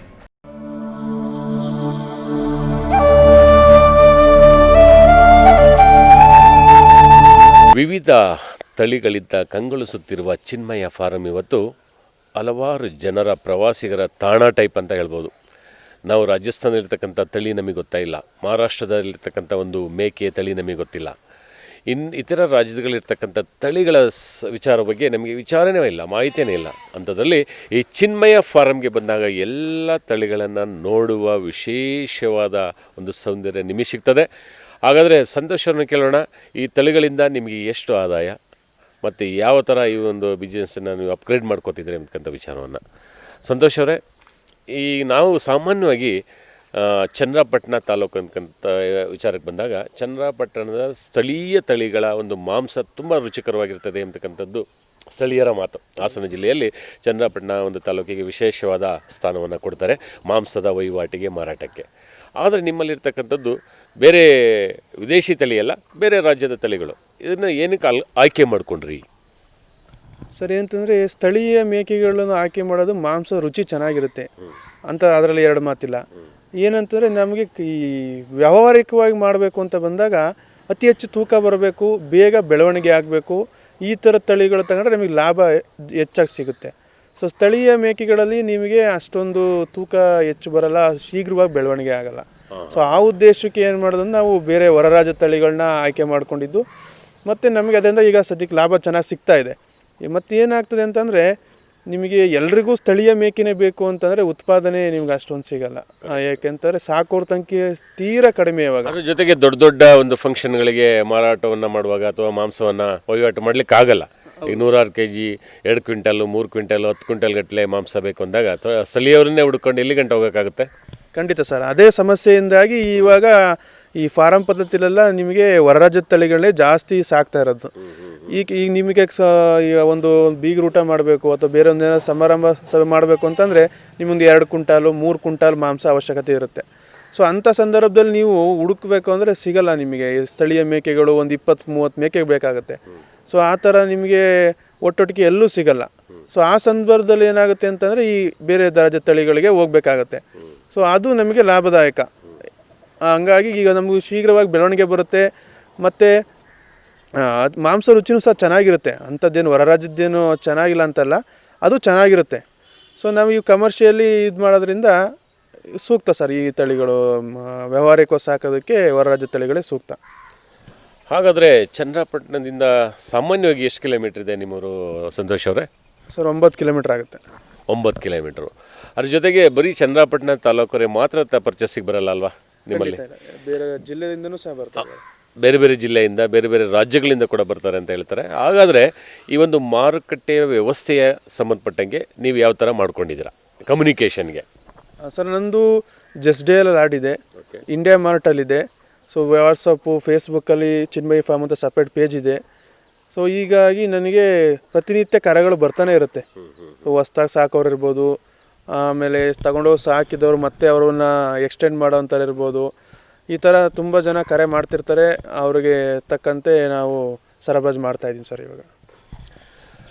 ನಮ್ಮ ಒಂದು ಫಾರ್ಮಿನ ವಹಿವಾಟಿಗೆ ಸಾಮಾಜಿಕ ಜಾಲತಾಣವು ಕೂಡ ಅತ್ಯಂತ ಉಪಯೋಗಕಾರಿಯಾಗಿದೆ ಎಂಬತಕ್ಕಂಥ ವಿಚಾರವನ್ನು ಸಂತೋಷ ಹೇಳ್ತಾ ಇದ್ದಾರೆ. ಅವ್ರಿಗೆ ಜೆಸ್ಟೈಲು ಕೂಡ ಮತ್ತು ಇತರ ಸಾಮಾಜಿಕ ಜಾಲತಾಣ ಜೊತೆಗೆ ಅವರೇ ಒಂದು ಸಪರೇಟ್ ಆದ ಚಿನ್ಮಯ ಫಾರಮ್ ಎಂಬತಕ್ಕಂಥ ಒಂದು ಪೇಜ್ ಕೂಡ ವಾಟ್ಸಪ್ ಫೇಸ್ಬುಕ್ಕಲ್ಲಿ ರಚನೆ ಮಾಡಿದ್ದಾರೆ. ದಯಮಾಡಿ ಅಲ್ಲಿಗೆ ವಿಸಿಟ್ ಮಾಡಿದ್ರು ಕೂಡ ಚಿನ್ಮಯ ಫಾರಮಿನ ಸಮಗ್ರ ಮಾಹಿತಿ ನಿಮಗೆ ದೊರೀತದೆ ಅಂತ ಹೇಳಿ. ಮೇಕೆಗಳ ಪಾಲನೆ, ಪೋಷಣೆ, ಶುಚಿತ್ವ, ಆರೋಗ್ಯದ ಬಗೆಗಿನ ಕಾಳಜಿ ಹಾಗೂ ಮಾರುಕಟ್ಟೆ ಇವುಗಳಲ್ಲಿ ದಿನವಿಡೀ ಕಳೆಯುತ್ತಾರೆ. ತನ್ನ ಕುಟುಂಬದ ಸದಸ್ಯರಂತೆ ಮೇಕೆಗಳನ್ನು ನೋಡಿಕೊಳ್ಳುತ್ತಾರೆ. ಸಂತೋಷ್ ತನ್ನ ತಂದೆ ತಾಯಿಯರನ್ನು ಗೌರವದಿಂದ ಕಾಣುತ್ತಾರೆ. ತಂಗಿಗೆ ಒಳ್ಳೆಯ ಮನೆತನದ ಯುವಕನನ್ನು ನೋಡಿ ಮದುವೆ ಮಾಡಿದ್ದಾರೆ. ಇವರ ಚಿನ್ಮಯ ಮೇಕೆ ಫಾರಂ ಎಲ್ಲ ಸಾಮಾಜಿಕ ಜಾಲತಾಣಗಳಲ್ಲಿ ಫೇಸ್ಬುಕ್, ವಾಟ್ಸಪ್ ಮತ್ತು ಇನ್ಸ್ಟಾಗ್ರಾಮ್ಗಳಲ್ಲಿ ತನ್ನದೇ ಆದ ಛಾಪನ್ನು ಮೂಡಿಸಿದೆ. ನಿಮಗೆ ವೀಕ್ಷಕರೇ ವಿಶೇಷವಾದ ತಳಿಯನ್ನು ನಿಮಗೆ ತೋರಿಸ್ತಾ ಇದ್ದೀವಿ. ಉತ್ತರ ಪ್ರದೇಶದ ಒಂದು ವಿಶೇಷವಾದ ತಳಿ. ಆ ಸಂತೋಷ್ ಅವರು ಆ ತಳಿಯ ಬಗ್ಗೆ, ಆ ವಿಚಾರದ ಬಗ್ಗೆ ನಮಗೆ ಮಾಹಿತಿಯನ್ನು ನೀಡ್ತಾರೆ. ಸಂತೋಷ್ ಅವರೇ, ಇದು ಯಾವ ತಳಿ, ಇದು ಎಷ್ಟು ವರ್ಷದ ಮರಿ ಎಂಬಂಥ ವಿಚಾರವನ್ನು ತಿಳಿಸಿ ನಮ್ಮ ವೀಕ್ಷಕರಿಗೆ. ಸರ್, ಇದು ಜಮುನಾಪಾರಿ ಅಂತ. ಓಕೆ, ಮೂಲತಃ ಜಮುನಾಪಾರಿ ಮೂಲತಃ ಉತ್ತರ ಪ್ರದೇಶದ ತಳಿ ಇದು. ಸೊ ಇದನ್ನ ಮಾಂಸಕ್ಕೋಸ್ಕರ ಸಾಕ್ತಾರೆ ಮತ್ತು ಹಾಲಿಗೋಸ್ಕರ ಸಾಕ್ತಾರೆ. ಓಕೆ. ಇದು ಹೆಣ್ಮೇಕೆಗಳು ಪ್ರತಿದಿನ ಒಂದು 3 ಲೀಟ್ರ್ ಹಾಲು ಕೊಡೋ ಸಾಮರ್ಥ್ಯ ಇದೆ ಸರ್. 3 ಲೀಟ್ರ್ ದಿನಕ್ಕೆ? ಹೌದು, ಹೆಣ್ಣು. ಸರ್ ಇದು ಮತ್ತು ಮಾಂಸಕ್ಕೋಸ್ಕರನೂ ತುಂಬ ಚೆನ್ನಾಗಿ ಬರುತ್ತೆ. ಮತ್ತು ಇದು ನಿಮಗೆ ಒಂದು ವರ್ಷಕ್ಕೆಲ್ಲ 60ರಿಂದ 70 kg ತೂಗುತ್ತೆ. 70 kg ತೂಗುತ್ತೆ ಒಂದು ವರ್ಷಕ್ಕೆ? ಹೌದು. ಇದು ಎಷ್ಟು ತಿಂಗಳದು ವರ್ಷ? ಸರ್ ಇದು 1 ವರ್ಷ 10 ತಿಂಗಳಾಗಿದೆ ಮರಿ ಇದಕ್ಕೆ. ಇದು ಇವಾಗ 75 kg ಇದೆ. 75 kg ತೂಕದ ವಿಶೇಷವಾದ ತಳಿಯನ್ನು ನೋಡ್ತಾ ಇದ್ದಾರೆ ವೀಕ್ಷಕರೇ. ಹಾಗೆಯೇ ಇದಕ್ಕೆ ಒಂದು ಮೇಂಟೆನೆನ್ಸ್ಗೆ ಹೆಂಗಿಂತ ಏನೇನು ಖರ್ಚು ಬರುತ್ತೆ ಸಂತೋಷಿ? ಸರ್ ಇದು ಎಲ್ಲ ನಾರ್ಮಲಿ ಯಾವ ಮೇಕೆ ಸಾಕ್ತಾರಲ್ಲ ಎಲ್ಲ ಅದೇ ಥರ, ವಿಶೇಷವಾದ ಕಾಳಜಿ ಅಥವಾ ಏನಿಲ್ಲ. ದೇಹ ತೂಕ ತಕ್ಕಂತೆ ನೀವು ಮೇವು ಮತ್ತು ಪೋಷಕಾಂಶಗಳನ್ನ ನೀಡಿದ್ರೆ ಸಾಕು ಸರ್. 75 kg ತೂಕುವ ವಿಶೇಷವಾದ ತಳಿಯನ್ನು ಸಂತೋಷ್ ಅವರು ಎಕ್ಸ್ಪ್ಲೇನ್ ಮಾಡ್ತಾ ಇದ್ದಾರೆ. ಅದು ಕೂಡ ನೋಡಲಿಕ್ಕೂ ಕೂಡ ಸುಂದರವಾಗಿದೆ, ತುಂಬ ಹೊಂದ್ಕೋತದೆ. ಜೊತೆಗೆ ಫ್ಯಾಮಿಲಿಯ ಒಬ್ಬ ಮೆಂಬರ್, ನಮ್ಮ ಮನೆಯ ಸದಸ್ಯ ತರಹ ಅಂತ ಕೂಡ ಅವ್ರಿಗೆ ನೋಡಿ ಅವ್ರ ಪ್ರೀತಿಯ ಒಂದು ವಿಶೇಷವಾದ ಒಂದು ಗುಣಗಳನ್ನು, ಅವ್ರ ಜೊತೆ ಹೊಂದಾಣಿಕೆಯನ್ನು ನೀವು ನೋಡ್ತಾ ಇದ್ದೀರಾ ವೀಕ್ಷಕರೇ. ಇದೇ ಅಲ್ವಾ ಪ್ರಾಣಿಗಳಿಗೆ ಸಂಬಂಧಪಟ್ಟಂಥ ಒಂದು ವಿಶೇಷವಾದ ಕಾಳಜಿ. ವೀಕ್ಷಕರೇ, ಇನ್ನೊಂದು ವಿಶೇಷವಾದ ತಳಿಯನ್ನು ನಿಮ್ಮೊಂದಿಗೆ ತೋರಿಸ್ತಾ ಇದ್ದೀನಿ. ಪಂಜಾಬಿನ ಬಾರ್ಬರಿ. ಇದು ವಿಶೇಷ ಆಗಿದೆಯಲ್ವಾ? ಕೇಳಿದರೆ ಎಲ್ಲರೂ? ಖಂಡಿತ ಇರಲಿಕ್ಕಿಲ್ಲ. ನೋಡಿ, ಇದು ಪಂಜಾಬಿನ ಬಾರ್ಬರಿ ತಳಿ. ನೋಡಲಿಕ್ಕೆ ಸೇಮ್ ನೀವು ಜಿಂಕೆ ಥರ ಕಾಣ್ತಾ ಇದೆ ಅನಿಸುತ್ತೆ. ಇದನ್ನು ಬರೀ ಮಾಂಸಕ್ಕಾಗಿ ಅಲ್ಲ, ಇದನ್ನು ಮನೇಲಿ ಫ್ಯಾಷನ್ಗಾಗಿ ಮತ್ತು ಕುಟುಂಬದ ಜೊತೆಗೆ ಸದಸ್ಯನಾಗಿ ಸಾಕ್ತಾರಂತೆ. ಮನೇಲಿ ಜೊತೆಗೆ ಆಟಾಡ್ಕೊಂಡು ಮಕ್ಕಳು ಮರಿ ಜೊತೆಗೆ ಸದಸ್ಯರ ಜೊತೆಗೆ ತುಂಬ ಖುಷಿಯಾಗುತ್ತೆ ಇದನ್ನು ಮುಟ್ಲಿಕ್ಕೆ. ತುಂಬ ಸುಂದರವಾಗಿದೆ ನೋಡಿ ವೀಕ್ಷಕರ, ವಿಶೇಷವಾದ ಒಂದು ತಳಿ. ಸೇಮ್ ಜಿಂಕೆ ಥರ ಇದೆ. ಇದ್ರ ಸಂಬಂಧಪಟ್ಟಕ್ಕೆ ನಮ್ಮ ಸಂತೋಷನ ಕೇಳೋಣ. ಯಾವ ತಳಿ, ಇದು ಏನಕ್ಕಾಗಿ ಸಾಕ್ತಾರೆ ಎಂಬಕ್ಕಂಥ ವಿಚಾರವನ್ನು. ಸಂತೋಷ್ ಅವರೇ, ಈ ತಳಿ ಬಗ್ಗೆ ತಮ್ಮ ಮಾಹಿತಿ. ಸರ್ ಇದು ಬಾರ್ಬರಿ ಅಂತ ಮೂಲತಃ ಪಂಜಾಬ್ ಮತ್ತು UP ಕಡೆ ಸಿಗುತ್ತೆ ಇದು. ಓಕೆ. ಸೊ ಇದೇನಪ್ಪ ಅಂತ ಅಂದರೆ ಹೆಚ್ಚಿಗೆ ತೂಕ ಬರಲ್ಲ, ಮರಿಗಳು ಮಾತ್ರ 3 ಕೊಡುತ್ತೆ. 3 ಮರಿ ಕೊಡುತ್ತೆ ಇದು. 3 ಮರಿ ಕೊಡುತ್ತೆ. ಹಂಗಾಗಿ ಸ್ವಲ್ಪ ಲಾಭದಾಯಕ ನಿಮಗೆ. ತೂಕ ಅತಿ ಹೆಚ್ಚಾಗಿದೆ, ಮಾಂಸಕ್ಕೋಸ್ಕರ ಏನು ಸಾಕಲ್ಲ, ನೋಡ್ಲಿಕ್ಕೆ ತುಂಬ ಸುಂದರವಾಗಿರುತ್ತೆ ಅನ್ನೋ ಉದ್ದೇಶಕ್ಕೆ ಮನೆಯಲ್ಲಿ ಸಾಕೊಳ್ಳೋದ್ರು ಮತ್ತು ಫಾರ್ಮಲ್ಲೂ 4, 5, 10 ಈ ಥರ ಇಟ್ಕೊಂಡು ಸಾಕ್ತಾರೆ ಸರ್. ನೋಡಿದ್ರಲ್ವಾ ಎಷ್ಟು ಚೆನ್ನಾಗಿದೆ, ಎಷ್ಟು ಸುಂದರವಾಗಿದೆ, ಜಿಂಕೆ ಥರನೇ ಇದೆ. ಆದರೆ ಇನ್ನೂ ಕೂಡ ಮತ್ತೊಂದು ತಳಿಯನ್ನು ತೋರಿಸ್ತಾರಂತೆ, ಮಹಾರಾಷ್ಟ್ರದ ವಿಶೇಷ ತಳಿ. ಓಕೆ, ಮಹಾರಾಷ್ಟ್ರದ ವಿಶೇಷ ತಳಿಗಾಗಿ ನಾನಂತೂ ಹೋಗ್ತಾ ಇದ್ದೀನಿ. ನಮ್ಮ ಎಲ್ಲ ರೈತ ಬಾಂಧವರಿಗೆ ನಮಸ್ಕಾರಗಳು. ನನ್ನ ಹೆಸರು ಮೂರ್ತಿ. ನಾನು ಬ್ಯಾಂಡ್ ಆಫ್ ಬರೋಡಾ ಪ್ರಾದೇಶಿಕ ಕಚೇರಿಯಲ್ಲಿ ಡೆಪ್ಯೂಟಿ ರೀಜನಲ್ ಮ್ಯಾನೇಜರ್ ಆಗಿ ಕೆಲಸ ಮಾಡ್ತಾ ಇದ್ದೇನೆ. ನಾವು ರೈತರಿಗೋಸ್ಕರ ಹಲವು ಯೋಜನೆಗಳನ್ನು ಹೊರತಂದಿದ್ದೇವೆ. ಬ್ಯಾಂಕ್ ಸ್ಥಾಪನೆಯಾದ ದಿವಸದಿಂದಲೂ ರೈತರಿಗೋಸ್ಕರ ನಾವು ಹಲವು ಯೋಜನೆಗಳನ್ನು ಹೊರತಂದಿದ್ದೇವೆ. ಅದರಲ್ಲಿ ಅಲ್ಪಾವಧಿ ಸಾಲಗಳಾದ ಕೃಷಿ ಸಾಲ ಮತ್ತು ದೀರ್ಘಾವಧಿ ಸಾಲಗಳಾದ ಕೃಷಿ ಅಭಿವೃದ್ಧಿ ಸಾಲ, ಕೃಷಿ ಉಪಕರಣಗಳ ಮೇಲೆ ಸಾಲ, ಮತ್ತು ಹಸು ಸಾಕಾಣಿಕೆ, ಕೋಳಿ ಸಾಕಾಣಿಕೆ, ಕುರಿ ಸಾಕಾಣಿಕೆ, ಹೀಗೆ ಹಲವಾರು ರೀತಿಯ ದೀರ್ಘಾವಧಿ ಸಾಲಗಳನ್ನು ಹೊರತಂದಿದ್ದೇವೆ. ದಯಮಾಡಿ ಎಲ್ಲ ರೈತ ಬಾಂಧವರು ತಮ್ಮ ಹತ್ತಿರದ ಶಾಖೆಗಳನ್ನು ಸಂಪರ್ಕಿಸಿ ಶಾಖಾಧಿಕಾರಿಗಳನ್ನು ಮತ್ತು ಕೃಷಿ ಅಧಿಕಾರಿಗಳನ್ನು ಭೇಟಿ ಮಾಡಿ. ಹಾಗೆಯೇ ಈಗಾಗಲೇ ಸಾಲ ತೆಗೆದುಕೊಂಡು ಸುಸ್ತಿ ಸಾಲದಾರರಾಗಿರುವ ನಮ್ಮ ರೈತ ಬಾಂಧವರಿಗೆ ನಮ್ಮ ಬ್ಯಾಂಕಿನ ಕಡೆಯಿಂದ ಒಂದು ಸಾಲ ತೀರುವಳಿ ಯೋಜನೆಯನ್ನು ಹೊರತಂದಿದ್ದೇವೆ. ಇದು ಆಕರ್ಷಕವಾಗಿದ್ದು ಇದು ಅಲ್ಪಾವಧಿವರೆಗೆ ಮಾತ್ರ ಸೀಮಿತವಾಗಿದ್ದು ಕೂಡಲೇ ದಯಮಾಡಿ ಎಲ್ಲ ನಮ್ಮ ರೈತ ಬಾಂಧವರು ಸುಸ್ಥಿರ ಸಾಲದಾರರಾಗಿರುವವರು ಬ್ಯಾಂಕಿಗೆ ಹೋಗಿ ಶಾಖಾ ಅಧಿಕಾರಿಗಳನ್ನು ಮತ್ತು ಅಧಿಕಾರಿಗಳನ್ನು ಭೇಟಿ ಮಾಡಿ ಇದರ ಪ್ರಯೋಜನ ಪಡೆಯಬೇಕಾಗಿ ವಿನಂತಿ.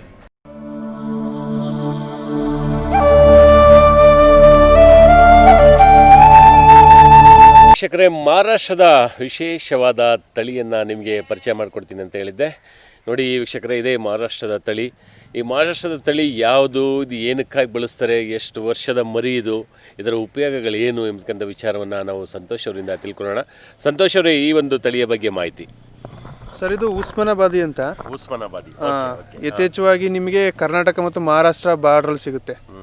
ನಿಮಗೆ ಪೂನಾ ಮತ್ತು ಸಾಂಗ್ಲಿ, ಸೊಲ್ಲಾಪುರ ಈ ಕಡೆ ತುಂಬ ಸಿಗುತ್ತೆ. ಇದು ನೋಡ್ಲಿಕ್ಕೆ ತುಂಬ ಗಿಡ್ಡ ಅನಿಸುತ್ತೆ ಮತ್ತು ತುಂಬ ಸುಂದರವಾಗೂ ಕೂಡ ಇದೆ. ಇಲ್ಲ, ಇದಿನ್ನು ಮರಿ ಸರ್. ಇದು 4 ತಿಂಗಳು ಮರಿ ಇದು. ಓಕೆ. ಸೊ ಇದು ಸಹ ನಿಮಗೆ ಮರಿಗಳನ್ನ 3 ಅಥವಾ ಕೆಲವೊಂದು ಬಾರಿ 4 ಮರಿ ಸಹ ಕೊಡುತ್ತೆ ಇದು ಉಸ್ಮಾನಾಬಾದಿ. ಸೊ ಹಂಗಾಗಿ ಇದನ್ನು ವಿಶೇಷವಾಗಿ ಸಾಕ್ತಾರೆ. ಮಾಂಸಕ್ಕೂ ತುಂಬ ಬೇಡಿಕೆ ಇದೆ. ತುಂಬ ನಾಟಿ, ನಿಮ್ಮ ಸ್ಥಳೀಯ ಮೇಕೆ ನಾಟಿ ಬಿಟ್ಟರೆ ಉಸ್ಮಾನಾಬಾದಿ ತುಂಬ ರುಚಿಕರವಾದ ಮಾಂಸ. ಸೇಮ್ ನಮ್ಮ ನಾಟಿ ಕೂಡ ಇದೇ ಥರ ಬರುತ್ತಲ್ವಾ? ಹೌದು ಸರ್, ಹೌದು. ಸೇಮ್ ಆಸ್ ಇಟ್ ಇಸ್ ಇರುತ್ತೆ. ಓಕೆ. ವಿಶೇಷ ಗುಣಗಳೇನು? ಈಗ ಮಾಂಸ 3 ರಿಂದ 4 ಮರಿ ಕೊಡುತ್ತೆ ಇದು ಓಕೆ ಒಂದು ಬಾರಿಗೆ. ಮತ್ತೆ ಮಾಂಸನ ತುಂಬ ರುಚಿಯಾಗಿರುತ್ತೆ. ಹಂಗಾಗಿ ಈ ಉಸ್ಮಾನಾಬಾದಿ ತಳಿನ ಸಾಕ್ತಾರೆ ಸರ್. ಹಾಗಾದರೆ ನಿಮ್ಮ ಫಾರಮಲ್ಲಿ ಎಷ್ಟು ತಳಿ ಇದೆ? ಅದ್ರ ಜೊತೆಗೆ ನಮ್ಮ ಸ್ಥಳೀಯ ಮೇಕೆಗಳನ್ನು ಕೂಡ ಸಾಕಿದ್ದೀರಾ? ಸ್ಥಳೀಯ ಮೇಕೆಗಳು ಹೆಚ್ಚಿಲ್ಲ ಸರ್, ಸ್ವಲ್ಪ ಇದೆ. ಇನ್ನು ನಮ್ಮ ಹತ್ರ ಶಿರೋಯಿ ಇದೆ, ಬೀಟಲ್ ಇದೆ, ಸೋಜತ್ ಇದೆ, ಜಮುನಾಪಾರಿ, ಬಾರ್ಬರಿ, ಉಸ್ಮಾನಾಬಾದಿ ಮತ್ತು ತೋತಾಪುರಿ ಸರ್. ಇಷ್ಟು ತಳಿ ನಮ್ಮಲ್ಲಿದೆ. ನೋಡಿದ್ರಲ್ಲ, ವಿಶೇಷವಾದ ಸುಂದರವಾದ ತಳಿ. ಮಹಾರಾಷ್ಟ್ರದ ನೋಡಿದ್ದಾಯಿತು, ರಾಜಸ್ಥಾನದ ನೋಡಿದ್ದಾಯಿತು, ಇನ್ನೂ ಹಲವಾರು ತಳಿಗಳನ್ನು ನಾವು ನೋಡ್ಕೊಬರ್ಬೇಕು. ವೀಕ್ಷಕರೇ, ನೋಡಿದ್ವಿ, ಖುಷಿಪಟ್ವಿ. ಆದರೆ ಸಂತೋಷ್ ಅವ್ರ ಹತ್ರ ಇರೋದು 5, 10, 20, 30 ಮರಿಗಳಲ್ಲ. ಸಂಖ್ಯೆ 100 ದಾಟಿದೆ ಅಂದ್ಕೊಂಡಿದ್ದೀನಿ. ಅವನ್ನೇ ಕೇಳೋಣ ಎಷ್ಟು ಸಂಖ್ಯೆ ಇದೆ. ಜೊತೆಗೆ ವೈದ್ಯಕೀಯ ವ್ಯವಸ್ಥೆನ ಹೆಂಗೆ ಕಾಪಾಡ್ಕೊಂಡಿದ್ದಾರೆ, ಮಾರುಕಟ್ಟೆ ವ್ಯವಸ್ಥೆನ ಹೆಂಗೆ ಕಾಪಾಡ್ಕೊಂಡಿದ್ದಾರೆ, ಅವರ ದಿನಚರಿ ಏನು ಎಂಬತಕ್ಕಂಥ ವಿಚಾರವನ್ನು ತಿಳ್ಕೊಳ್ಳೋಣ. ಸಂತೋಷ್ ಅವರೇ, ನಮಸ್ಕಾರ. ನಮಸ್ತೆ ಸರ್. ಈಗ ಅಷ್ಟೊಂದು ತಳಿಗಳಿದೆ. ಟೋಟಲ್ ನಿಮ್ಮ ಹತ್ರ ಲೈಫ್ ಸ್ಟಾಕ್ಸ್ ಎಷ್ಟಿದೆ ಇವಾಗ? ಸುಮಾರು ಒಂದು 200 ಮರಿ ಇದೆ ಸರ್. 200 ಮರಿಗಳಿದೆ. ಆ 200 ಮರಿಗಳಿಗೂ ಕೂಡ ನೀವು ವೈದ್ಯಕೀಯ ವ್ಯವಸ್ಥೆಗಳನ್ನು ಹೆಂಗೆ ಮಾಡ್ಕೊಂಡಿದ್ದೀರಾ? ಸರ್, ನಮ್ದು ಇಲ್ಲಿ ಲೋಕಲ್ ವೆಟರ್ನರಿ ಡಾಕ್ಟರ್ ಬರ್ತಾರೆ. ಸೊ ಸಣ್ಣ ಪುಟ್ಟದೆಲ್ಲ ನಾವು ನೋಡ್ಕೋತೀನಿ. ಸೊ ಸ್ವಲ್ಪ ಅನುಭವದಿಂದ. ಇನ್ನೊಂದ ಮೇಜರ್ ಆದರೆ ಡಾಕ್ಟ್ರು ಬರ್ತಾರೆ ಸರ್. ಹಂಗೆ ವಾರಕ್ಕೊಂದ್ಸರಿ ವಿಸಿಟ್ ಇದ್ದೇ ಇರುತ್ತೆ ಡಾಕ್ಟ್ರದ್ದು. ಪ್ರತಿ ವಾರ ಒಂದು ವಿಸಿಟ್ ಡಾಕ್ಟರ್ ಹಾಕ್ತಾರೆ. ಮತ್ತು ಸಾಮಾನ್ಯವಾಗಿ ಏನಾದ್ರು ಸಮಸ್ಯೆಗಳು, ಸಾಮಾನ್ಯವಾಗಿ ಬರ್ತಕ್ಕಂಥ ಕಾಯಿಲೆಗಳೇನು ಅದಕ್ಕೆ? ಸೊ ಸಾಮಾನ್ಯ ಅಂತಂದರೆ ನಿಮಗೆ ಜಾಸ್ತಿ ಕಾಡೋದು ಲೂಸ್ ಮೋಷನ್ನು, ಬೇದಿ. ಅದೊಂದೇ ನಿಮಗೆ ಜಾಸ್ತಿ ಕಾಡ ಅಂಥದ್ದು. ಅದನ್ನು ನೀವು ಏನು ಮಾಡಬೇಕು ಅಂತಂದರೆ, ನೀವು ಆಹಾರ ನಿರ್ವಹಣೆಯಿಂದ ಅದನ್ನು ಕಂಟ್ರೋಲ್ ಮಾಡ್ಬೋದು ಸರ್. ಒಳ್ಳೆ ಆಹಾರ ಪದ್ಧತಿ ರೂಢಿಸ್ಕೊಂಡ್ರೆ ಖಂಡಿತ ನಿಮ್ಗೆ ಆ ಸಮಸ್ಯೆ ಬರೋಲ್ಲ. ಈಗ 200 ತಳಿಗಳಿಗೆ ಕಡಿಮೆ ಏನು ಬೇಕಾಗಲ್ಲ, ತುಂಬ ಆಹಾರ ಸಂಗ್ರಹಣೆ ಬೇಕಾಗ್ತದೆ. ಈ ಆಹಾರ ಸಂಗ್ರಹಣೆಗೆ ಏನೇನು ಮಾಡ್ಕೊಂಡಿದ್ದೀರಾ? ಸರ್, ನಾವು ಒಂದು 3 ಎಕರೆನ ಮರಿಗಳಿಗೋಸ್ಕರ ಅಂತಲೇ ಮೀಸಲಿಟ್ಟಿದ್ದೀವಿ. ಅದರಲ್ಲಿ 1 ಎಕರೆಯಲ್ಲಿ CFS 31 ಇದೆ, ಮತ್ತು ನೇಪಿಯರ್ ಇದೆ. ಏನದು CFS 31? CFS 31 ಅಂದು ಒಂದು ಹೈಬ್ರಿಡ್ ಹುಲ್ಲು ಸರ್. ನಿಮಗೆ ನೇಪಿಯರ್ ಥರ ಚಿಕ್ಕ ಕಾಂಡಗಳು ಬರುತ್ತೆ. ಕಾಂಡಗಳು ದಪ್ಪ ಅಷ್ಟು ಬರಲ್ಲ, ಚಿಕ್ಕದಾಗಿರುತ್ತೆ. ಮತ್ತು ಮೇಕೆಗಳು, ಕುರಿಗಳು ತುಂಬ ಚೆನ್ನಾಗಿ ತಿನ್ನುತ್ತೆ. ಸೊ ಅದರಲ್ಲಿ ಪ್ರೋಟೀನ್ ಅಂಶ ಕೂಡ ಚೆನ್ನಾಗಿದೆ ಸರ್. ಹಂಗಾಗಿ ಅದನ್ನು ಕೊಡ್ತಿದ್ದೀವಿ. ಮತ್ತು ಸ್ವಲ್ಪ ಭಾಗ ನೇಪಿಯರ್ ಕೊಡ್ತಿದ್ದೀವಿ. ಇನ್ನು ಮೆಕ್ಕೆಜೋಳ ಕಾಳು ಸಮೇತ ಕಡ್ಡಿನ ಕಟ್ ಮಾಡಿ ಹಾಕ್ತಿದ್ದೀವಿ. ಜೊತೆಗೆ ಸ್ವಲ್ಪ ಕುದುರೆ ಮೆಂತೆ ಹಾಕ್ಕೊಂಡಿದ್ದೀವಿ. ಮತ್ತು ಇನ್ನು ನುಗ್ಗೆ ಸ್ವಲ್ಪ ಇದೆ, ಹೆಬ್ಬೇವು ಸ್ವಲ್ಪ ಇದೆ, ಸುಬಾಬುಲ್ ಇದೆ.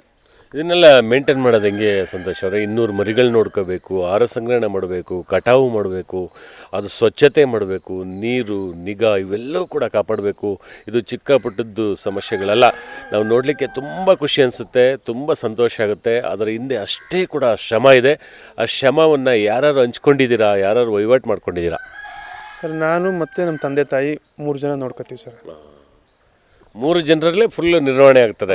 ಓಕೆ. ಹೌದು, 3 ಜನ ನಾವು ನಿರ್ವಹಣೆ ಮಾಡ್ತಾ ಇದ್ದೀವಿ ಸದ್ಯಕ್ಕೆ. ನೀರಿನ ವ್ಯವಸ್ಥೆಗಾಗಿ? ಸೊ ನೀರು ನಮ್ಮದೇ ಸಪ್ರೇಟ್ ಬೋರ್ವೆಲ್ ಇದೆ. ಓಕೆ. ಸೊ ತೊಟ್ಟಿಗೆ ನೀರು ಡಂಪ್ ಮಾಡಿಕೊಂಡು ಎಲ್ಲದಕ್ಕೂ ಫೀಡ್ ಮಾಡ್ತೀವಿ ಸರ್. ಸಂತೋಷ್ ಅವರೇ, ತುಂಬ ಸಂತೋಷ ಆಯಿತು. ನೀವು ಎಷ್ಟು ದಿನದಿಂದ ಈ ಫಾರಮ್ಮು ಪ್ರಾರಂಭ ಮಾಡಿ ಎಷ್ಟು ದಿನ ಆಯಿತು?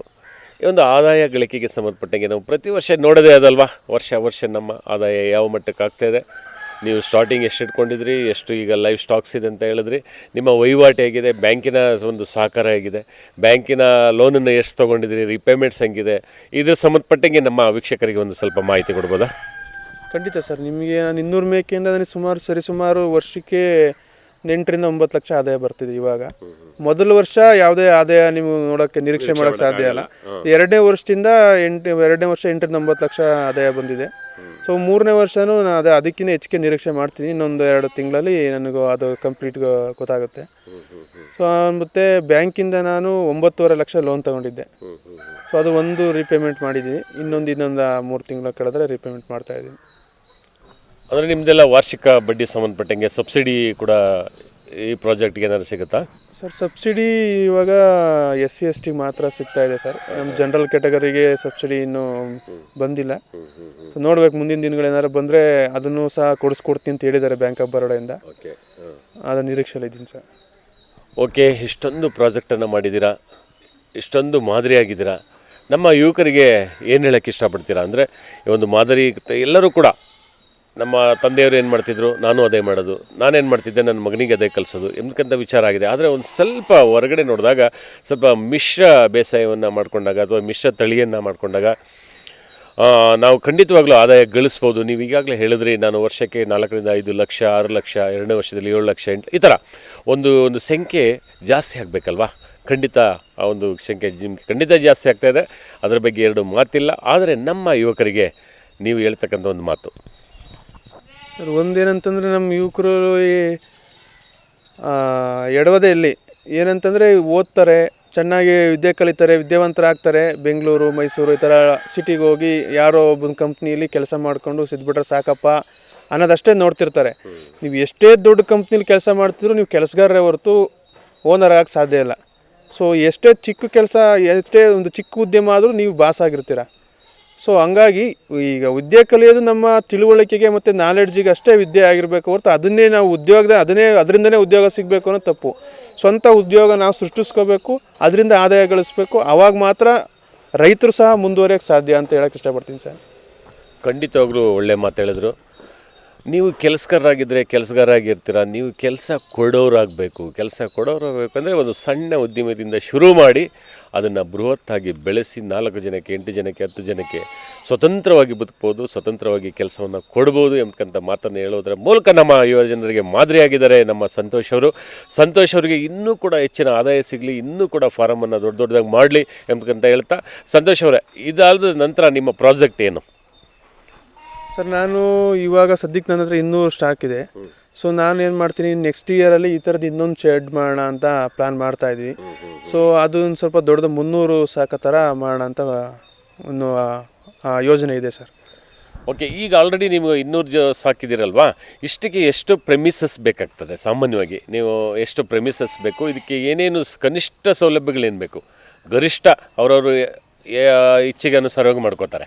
ಕನಿಷ್ಠ ಎಷ್ಟು ಸ್ಥಳಾವಕಾಶ, ಸೌಲಭ್ಯಗಳು? ಸರ್ ಏನಂತಂದರೆ, ಒಂದು ಮರಿಗೆ ನೀವು 10 ಸ್ಕ್ವೇರ್ ಫೀಟ್ ಜಾಗ ಬೇಕೇ ಬೇಕು. ಸೊ ಅದು ನಿಮ್ಮ ತಲೆಯಲ್ಲಿರಬೇಕು. ನಾನು ಸುಮ್ಮನೆ ಒಂದು ಶೆಡ್ ಮಾಡ್ತೀನಿ, ಅದರಲ್ಲಿ 100 ಸಾಕ್ತೀನಿ, 200 ಸಾಕ್ತೀನಿ ಅನ್ನೋದಲ್ಲ. ಸೊ 100 ಸಾಕಬೇಕು ಅಂತಂದರೆ ನಿಮಗೆ ಎಷ್ಟು ಜಾಗ ಬೇಕು? ಕನಿಷ್ಠ ಅಂತ ಅಂದರೆ ಒಂದು ಮರಿಗೆ 10 ಸ್ಕ್ವೇರ್ ಫೀಟ್ನಷ್ಟು ಜಾಗ ಅವಶ್ಯಕತೆ ಇದೆ ಸ್ಟಾಲ್ ಫೀಡಿಂಗಲ್ಲಿ. ಸೊ ಅದನ್ನು ನೋಡಿಕೊಂಡು ನೀವು ಎಕ್ಸ್ಪೆನ್ಷನ್ ಮಾಡ್ಕೋಬೇಕು. ಸೊ ಅದು ಏನಾಗುತ್ತೆ ಅಂತಂದರೆ, ನೀವು 10 ಲಕ್ಷಕ್ಕೂ ಶೆಡ್ ಮಾಡ್ಕೋಬೋದು, 20 ಲಕ್ಷಕ್ಕೂ ಶೆಡ್ ಮಾಡ್ಕೋಬೋದು, 1 ಲಕ್ಷದಲ್ಲೂ ಸಹ ಮಾಡ್ಬೋದು. ಸೊ 1 ಲಕ್ಷದಲ್ಲಿ ಮಾಡಿದ್ರೆ ಅಂತ ಅದು ಕಳಪೆ ಅಂತಲ್ಲ, 10 ಲಕ್ಷದಲ್ಲಿ ಮಾಡಿದ್ದೀವಿ ಅಂತಂದರೆ ಸುರಕ್ಷಿತ ಅಂತಲೂ ಅಲ್ಲ. ನಾವು ಏನು ನಮ್ಮ ಮೋಟಿವ್ ಇರಬೇಕು ಅಂತಂದರೆ, ಮರಿಗಳಿಗೆ ಸುರಕ್ಷತೆ ಇರಬೇಕು. ಮೊದಲು ಮರಿಗಳು ಸುರಕ್ಷತೆ ಇರಬೇಕು, ಮತ್ತು ಅವಕ್ಕೆ ಗಾಳಿ ಬೆಳಕು ಚೆನ್ನಾಗಿರಬೇಕು, ಸ್ವಚ್ಛತೆ ಇಂಪಾರ್ಟೆಂಟು ಸರ್. ಸ್ಟಾಲ್ ಫೀಡಿಂಗಲ್ಲಿ ಮೇಯ್ನು ಸ್ವಚ್ಛತೆಯಿಂದ ಇಟ್ಕೋಬೇಕು ಶೆಡ್ನ. ಸೊ ಈ ರೀತಿ ನಿಮಗೆ ಸ್ಥಳೀಯವಾಗಿ ಏನು ಸಿಗುತ್ತೆ ಅದರಲ್ಲೇ ನೀವು ಶೆಡ್ ಮಾಡಿಕೊಂಡು, ಅಥವಾ ಕಬ್ಬಣದಲ್ಲೇ ಮಾಡಬೇಕು ಅಂತಿಲ್ಲ, ಅಡಿಕೆ ಮರ ಆಗುತ್ತೋ, ಸ್ಥಳೀಯವಾಗಿ ಏನು ಸಿಗುತ್ತೆ ಅದರಲ್ಲೇ ನೀವು ಮಾಡಿಕೊಂಡು, ನೀವು ಅದು ಹೆಚ್ಚು ಬಂಡವಾಳನ ಮರಿಗಳಿಗೆ ಇನ್ವೆಸ್ಟ್ಮೆಂಟ್ ಮಾಡಿದ್ರೆ ನಿಮಗೆ ಲಾಭ ಬೇಗ ಸಿಗುತ್ತೆ. ಸೊ ಶೆಡ್ಡಿಗೆ ನೀವು ಜಾಸ್ತಿ ಇನ್ವೆಸ್ಟ್ಮೆಂಟ್ ಮಾಡಿದಷ್ಟು ಅದು ಡೆಡ್ ಆಗಿ ಉಳ್ಕೊಳ್ಳುತ್ತೆ, ಅದರಿಂದ ನಿಮಗೇನು ಆದಾಯ ಬರ್ತಾ ಇರಲ್ಲ. ಶೆಡ್ ಏನಾಗಿರಬೇಕು ಅಂದರೆ ಮೇ ಸ್ವಚ್ಛತೆ ಇರಬೇಕು ಮತ್ತು ಸುರಕ್ಷಿತವಾಗಿರಬೇಕು. ಗಾಳಿ ಬೆಳಕು ಚೆನ್ನಾಗಿರಬೇಕು, ಮಳೆ ಬಂದರೆ ಒಳಗಡೆ ನೀರು ಬರದೇ ಇರೋ ಥರ ಇರಬೇಕು. ಬೇರೆ ಪ್ರಾಣಿಗಳಿಗೂ ಅಂದ ಇದಕ್ಕೆ ತೊಂದರೆ ಆಗದೇ ಇರೋ ಥರ ಇರಬೇಕು. ಅದನ್ನು ತಲೆಲಿಟ್ಕೊಂಡು ಮಾಡಿ ನೀವು ಯಾವ ಥರ ಶೆಡ್ ಮಾಡಿದ್ರೂ ಒಳ್ಳೆಯದೇ ಸರ್. ತುಂಬ ಒಳ್ಳೆಯ ವಿಚಾರ ಹೇಳಿದ್ರೆ, ಗಾಳಿ ಬೆಳಕು ನೀರಿನ ಜೊತೆಗೆ ಸ್ವಚ್ಛತೆಯನ್ನು ಕಾಪಾಡಿದರೆ ಮಾತ್ರ ಅವು ಕೂಡ ನಮ್ಮಂಗೆ ಅಲ್ವಾ?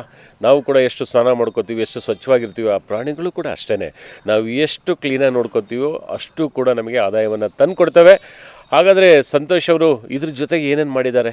ಬರೀ ಮೇಕೆನೇ ಸಾಕಿದ್ದಾರೆ, ಮೇಕೆ ಜೊತೆಗೆ ಯಾವ್ಯಾವ ಪ್ರಾಣಿಗಳನ್ನು ಸಾಕಿದ್ದಾರೆ, ಹೇಗೆ ನೋಡ್ಕೊತಿದ್ದಾರೆ ಅಂತಕ್ಕಂಥ ವಿಚಾರನ ಕೇಳೋಣ.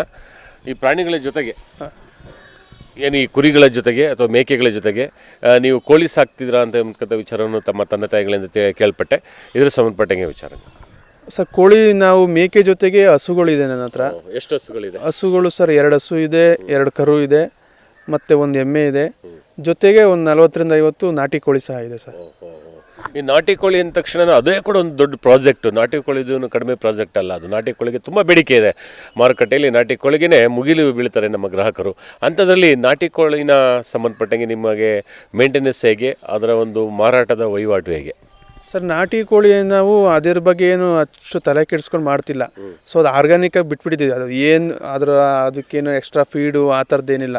ಇಲ್ಲಿ ನಮ್ಮ ಸುತ್ತಮುತ್ತ ಫಾರಮಲ್ಲಿ ಅದು ಮೇಯ್ಕೊಂಡು ಅದ್ರ ಪಾಡಿಗೆ ಅದಿರುತ್ತೆ. ಅದ್ರ ಜೊತೆಗೆ ಕೂಡ ನೀವು ಮೇಕೆಗೆ ಏನು ಬಳಸ್ತಿರೋ ಆಹಾರ ಪದಾರ್ಥಗಳನ್ನು ಅದರಿಂದಲೂ ಕೂಡ ಮಿಕ್ಕಿದಂಥವು ನಾವು ಎಲ್ಲನೂ ಕೋಳಿಗಳು ತಿನ್ಕೊಂಡು ನಾವು ಮೇಲೆ ಏನು ಹಾಕ್ತೀವಿ ಅದನ್ನು ತಿಂದು ಬಿಟ್ಟಿದ್ದಂಥ ಆಹಾರನ ಕೆಳಗಡೆ ಬೀಳುತ್ತೆ, ಅದನ್ನೆಲ್ಲ ಕೋಳಿಗಳು ತಿನ್ನುತ್ತೆ. ಸೊ ಅದರಿಂದನೂ ನಮಗೆ ಆದಾಯ ಬರ್ತಾ ಇದೆ ಸರ್. ಈಗ ಕೋಳಿ ನೀವು ಮತ್ತು ಹಸುಗಳಿಂದನೇ ನಮ್ಮದು ಫಾರಮ್ ಮೇಂಟೆನೆನ್ಸ್ ಖರ್ಚು ಸರಿದೂಗ್ತಾ ಇದೆ. Okay okay okay. ಹಾಗಾದರೆ ಕಸ್ಟಮರ್ ನೇರವಾಗಿ ನಿಮ್ಮ ಫಾರಮ್ಗೆ ಬಂದು ನೀವೇನು ತಗೊಂಡೋಗಿ ಕೊಡೋ ಅಂಥ ಅವಶ್ಯಕತೆ ಇರಲ್ಲ, ಇಲ್ಲಿಗೆ ಬಂದುಬಿಟ್ಟು ಪರ್ಚೇಸ್ ಮಾಡ್ತಾರೆ ಅಂತಕ್ಕಂಥ ವಿಚಾರ. ನಾವು ಲಾಸ್ಟ್ ವಾರ ಬಂದಾಗ ಇಲ್ಲೇ ಬಂದುಬಿಟ್ಟು ತಗೊಂಡು ಹೋಗ್ತಾ ಇದ್ದಕ್ಕಂತ ನಾವು ನೋಡಿದ್ವಿ. ಹೌದು ಸರ್. ಈಗ ನಂತರ ನಾವು ಯಾವುದೇ ಸಂತೆಗಾಗಲಿ ಅಥವಾ ಬೇರೆ ಕಡೆ ಎಲ್ಲೂ ತಗೊಂಡು ಹೋಗಲ್ಲ ಮರಿಗಳನ್ನ.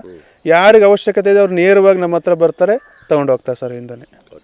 ಯಾವುದೇ ದಳ್ಳಾಳಿಗಳು ಅವಳಿ ಇಲ್ಲ, ಯಾವುದು ಬೇರೆ ಮಧ್ಯವರ್ತಿಗಳು ಆ ಥರದ್ದು ಏನಿಲ್ಲ. ಯಾರು ಗ್ರಾಹಕರು ಏನಿದ್ದಾರೆ ನೇರವಾಗಿ ನಮ್ಮ ಹತ್ರ ಬರ್ತಾರೆ, ಅವ್ರಿಗೆ ಯಾವುದು ಬೇಕು ಅದನ್ನು ತಗೊಂಡು ಹೋಗ್ತಾರೆ.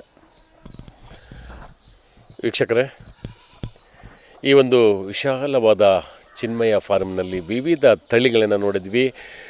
ಕೇವಲ ಮೇಕೆಗಳಲ್ಲ, ಅದರ ಜೊತೆಗೆ ಏನು ನಾಟಿ ಕೋಳಿಗಳಿದೆ, ಹಸುಗಳಿದೆ, ಕರುಗಳಿದೆ. ಈ ವಿಶಾಲವಾದ ಚಿನ್ಮಯ ಫಾರ್ಮ್ನಲ್ಲಿ ಇನ್ನೂ ಕೂಡ ಮುಂದೆ ಸಂತೋಷರನ್ನ ಮಾತಾಡ್ಸೋಣ. ಅವರ ಒಂದು ಖಾಸಗಿ ಜೀವನ ಹೇಗಿದೆ, ಆ ಜೀವನಕ್ಕಾಗಿ ಎಷ್ಟು ಸಮಯವನ್ನು ಮುಡುಪಾಗಿಟ್ಟಿದ್ದಾರೆ, ಅದ್ರ ಜೊತೆಗೆ ಫಾರಮನ್ನೇ ಕೂಡ ದಿನದ ಬದುಕನ್ನು ಕೂಡ ಅವರು ಫಾರಮ್ಗೋಸ್ಕರ ವಿನಿಯೋಗಿಸ್ತಾ ಇದ್ದಾರೆ. ಅದು ಕೂಡ ಖಾಸಗಿ ಬದುಕಿಗೂ ಕೂಡ ಎಷ್ಟು ಸಮಯ ಕೊಟ್ಟಿದ್ದಾರೆ, ಅವರ ಮುಂದಿನ ಆಲೋಚನೆಗಳು ಏನು, ಅವರ ತಂದೆ ತಾಯಿಯನ್ನು ಭೇಟಿಯಾಗೋಣ, ಅವರ ಸ್ನೇಹಿತರು ಭೇಟಿಯಾಗೋಣ, ಆ ಸ್ನೇಹಿತರು ಇವ್ರ ಬಗ್ಗೆ ಏನು ಹೇಳ್ತಾರೆ ಕೇಳೋಣ ಎಂಬಂತ ಹೇಳ್ತಾ ಈ ಒಂದು ಕಾರ್ಯಕ್ರಮದಲ್ಲಿ ಒಂದು ಚಿಕ್ಕ ವಿರಾಮ. ನಮ್ಮ ಎಲ್ಲ ರೈತ ಬಾಂಧವರಿಗೆ ನಮಸ್ಕಾರಗಳು. ನನ್ನ ಹೆಸರು ಮೂರ್ತಿ. ನಾನು ಬ್ಯಾಂಡ್ ಆಫ್ ಬರೋಡಾ ಪ್ರಾದೇಶಿಕ ಕಚೇರಿಯಲ್ಲಿ ಡೆಪ್ಯೂಟಿ ರೀಜನಲ್ ಮ್ಯಾನೇಜರ್ ಆಗಿ ಕೆಲಸ ಮಾಡ್ತಾ ಇದ್ದೇನೆ. ನಾವು ರೈತರಿಗೋಸ್ಕರ ಹಲವು ಯೋಜನೆಗಳನ್ನು ಹೊರತಂದಿದ್ದೇವೆ. ಬ್ಯಾಂಕ್ ಸ್ಥಾಪನೆಯಾದ ದಿವಸದಿಂದಲೂ ರೈತರಿಗೋಸ್ಕರ ನಾವು ಹಲವು ಯೋಜನೆಗಳನ್ನು ಹೊರತಂದಿದ್ದೇವೆ. ಅದರಲ್ಲಿ ಅಲ್ಪಾವಧಿ ಸಾಲಗಳಾದ ಕೃಷಿ ಸಾಲ ಮತ್ತು ದೀರ್ಘಾವಧಿ ಸಾಲಗಳಾದ ಕೃಷಿ ಅಭಿವೃದ್ಧಿ ಸಾಲ, ಕೃಷಿ ಉಪಕರಣಗಳ ಮೇಲೆ ಸಾಲ, ಮತ್ತು ಹಸು ಸಾಕಾಣಿಕೆ, ಕೋಳಿ ಸಾಕಾಣಿಕೆ, ಕುರಿ ಸಾಕಾಣಿಕೆ, ಹೀಗೆ ಹಲವಾರು ರೀತಿಯ ದೀರ್ಘಾವಧಿ ಸಾಲಗಳನ್ನು ಹೊರತಂದಿದ್ದೇವೆ. ದಯಮಾಡಿ ಎಲ್ಲ ರೈತ ಬಾಂಧವರು ತಮ್ಮ ಹತ್ತಿರದ ಶಾಖೆಗಳನ್ನು ಸಂಪರ್ಕಿಸಿ ಶಾಖಾಧಿಕಾರಿಗಳನ್ನು ಮತ್ತು ಕೃಷಿ ಅಧಿಕಾರಿಗಳನ್ನು ಭೇಟಿ ಮಾಡಿ. ಹಾಗೆಯೇ ಈಗಾಗಲೇ ಸಾಲ ತೆಗೆದುಕೊಂಡು ಸುಸ್ತಿ ಸಾಲದಾರರಾಗಿರುವ ನಮ್ಮ ರೈತ ಬಾಂಧವರಿಗೆ ನಮ್ಮ ಬ್ಯಾಂಕಿನ ಕಡೆಯಿಂದ ಒಂದು ಸಾಲ ತೀರುವಳಿ ಯೋಜನೆಯನ್ನು ಹೊರತಂದಿದ್ದೇವೆ. ಇದು ಆಕರ್ಷಕವಾಗಿದ್ದು, ಇದು ಅಲ್ಪಾವಧಿವರೆಗೆ ಮಾತ್ರ ಸೀಮಿತವಾಗಿದ್ದು, ಕೂಡಲೇ ದಯಮಾಡಿ ಎಲ್ಲ ನಮ್ಮ ರೈತ ಬಾಂಧವರು ಸುಸ್ತಿ ಸಾಲದಾರರಾಗಿರುವವರು ಬ್ಯಾಂಕಿಗೆ ಹೋಗಿ ಶಾಖಾಧಿಕಾರಿಗಳನ್ನು ಮತ್ತು ಅಧಿಕಾರಿಗಳನ್ನು ಭೇಟಿ ಮಾಡಿ ಇದರ ಪ್ರಯೋಜನ ಪಡೆಯಬೇಕಾಗಿ ವಿನಂತಿ.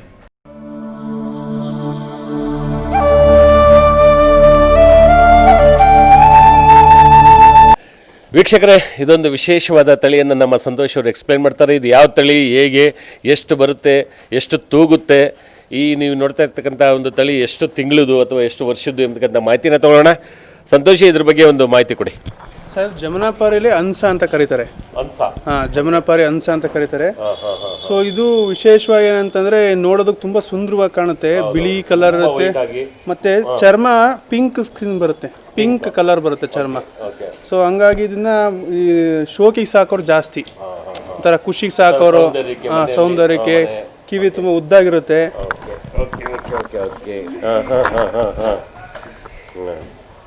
ಮತ್ತೆ ಇದರ ವಿಶೇಷ ಎಷ್ಟು ತೂಗುತ್ತೆ, ಇದು ಎಷ್ಟು ತಿಂಗಳು ಮರಿ ಇದು? ಸರ್ ಇದು 7 ತಿಂಗಳು ಮರಿ. 7 ತಿಂಗಳು ಮರಿ. ಈಗ ಒಂದು 40 kg ಇದೆ, 35 kg ಬರುತ್ತೆ. ಎಷ್ಟು ಬರುತ್ತೆ? 35 kg ಬರುತ್ತಾ? ಇಲ್ಲ, ಇದೊಂದು 80-90 kg ತನಕನೂ ಬರುತ್ತೆ. 90 kg ವರೆಗೆ ತೂಗುತ್ತೆ? ಹೌದು ಸರ್. ಸೊ ಮತ್ತೆ ಇದು ಹಾಲಿಗೂ ಸಹ ತುಂಬ ಚೆನ್ನಾಗಿರುತ್ತೆ. 3 ಲೀಟ್ರ್ 3.5 ಲೀಟ್ರ್ ತನಕ ಪ್ರತಿದಿನ ಹಾಲು ಕೊಡುತ್ತೆ ಹೆಣ್ಣು ಮರಿಗಳು.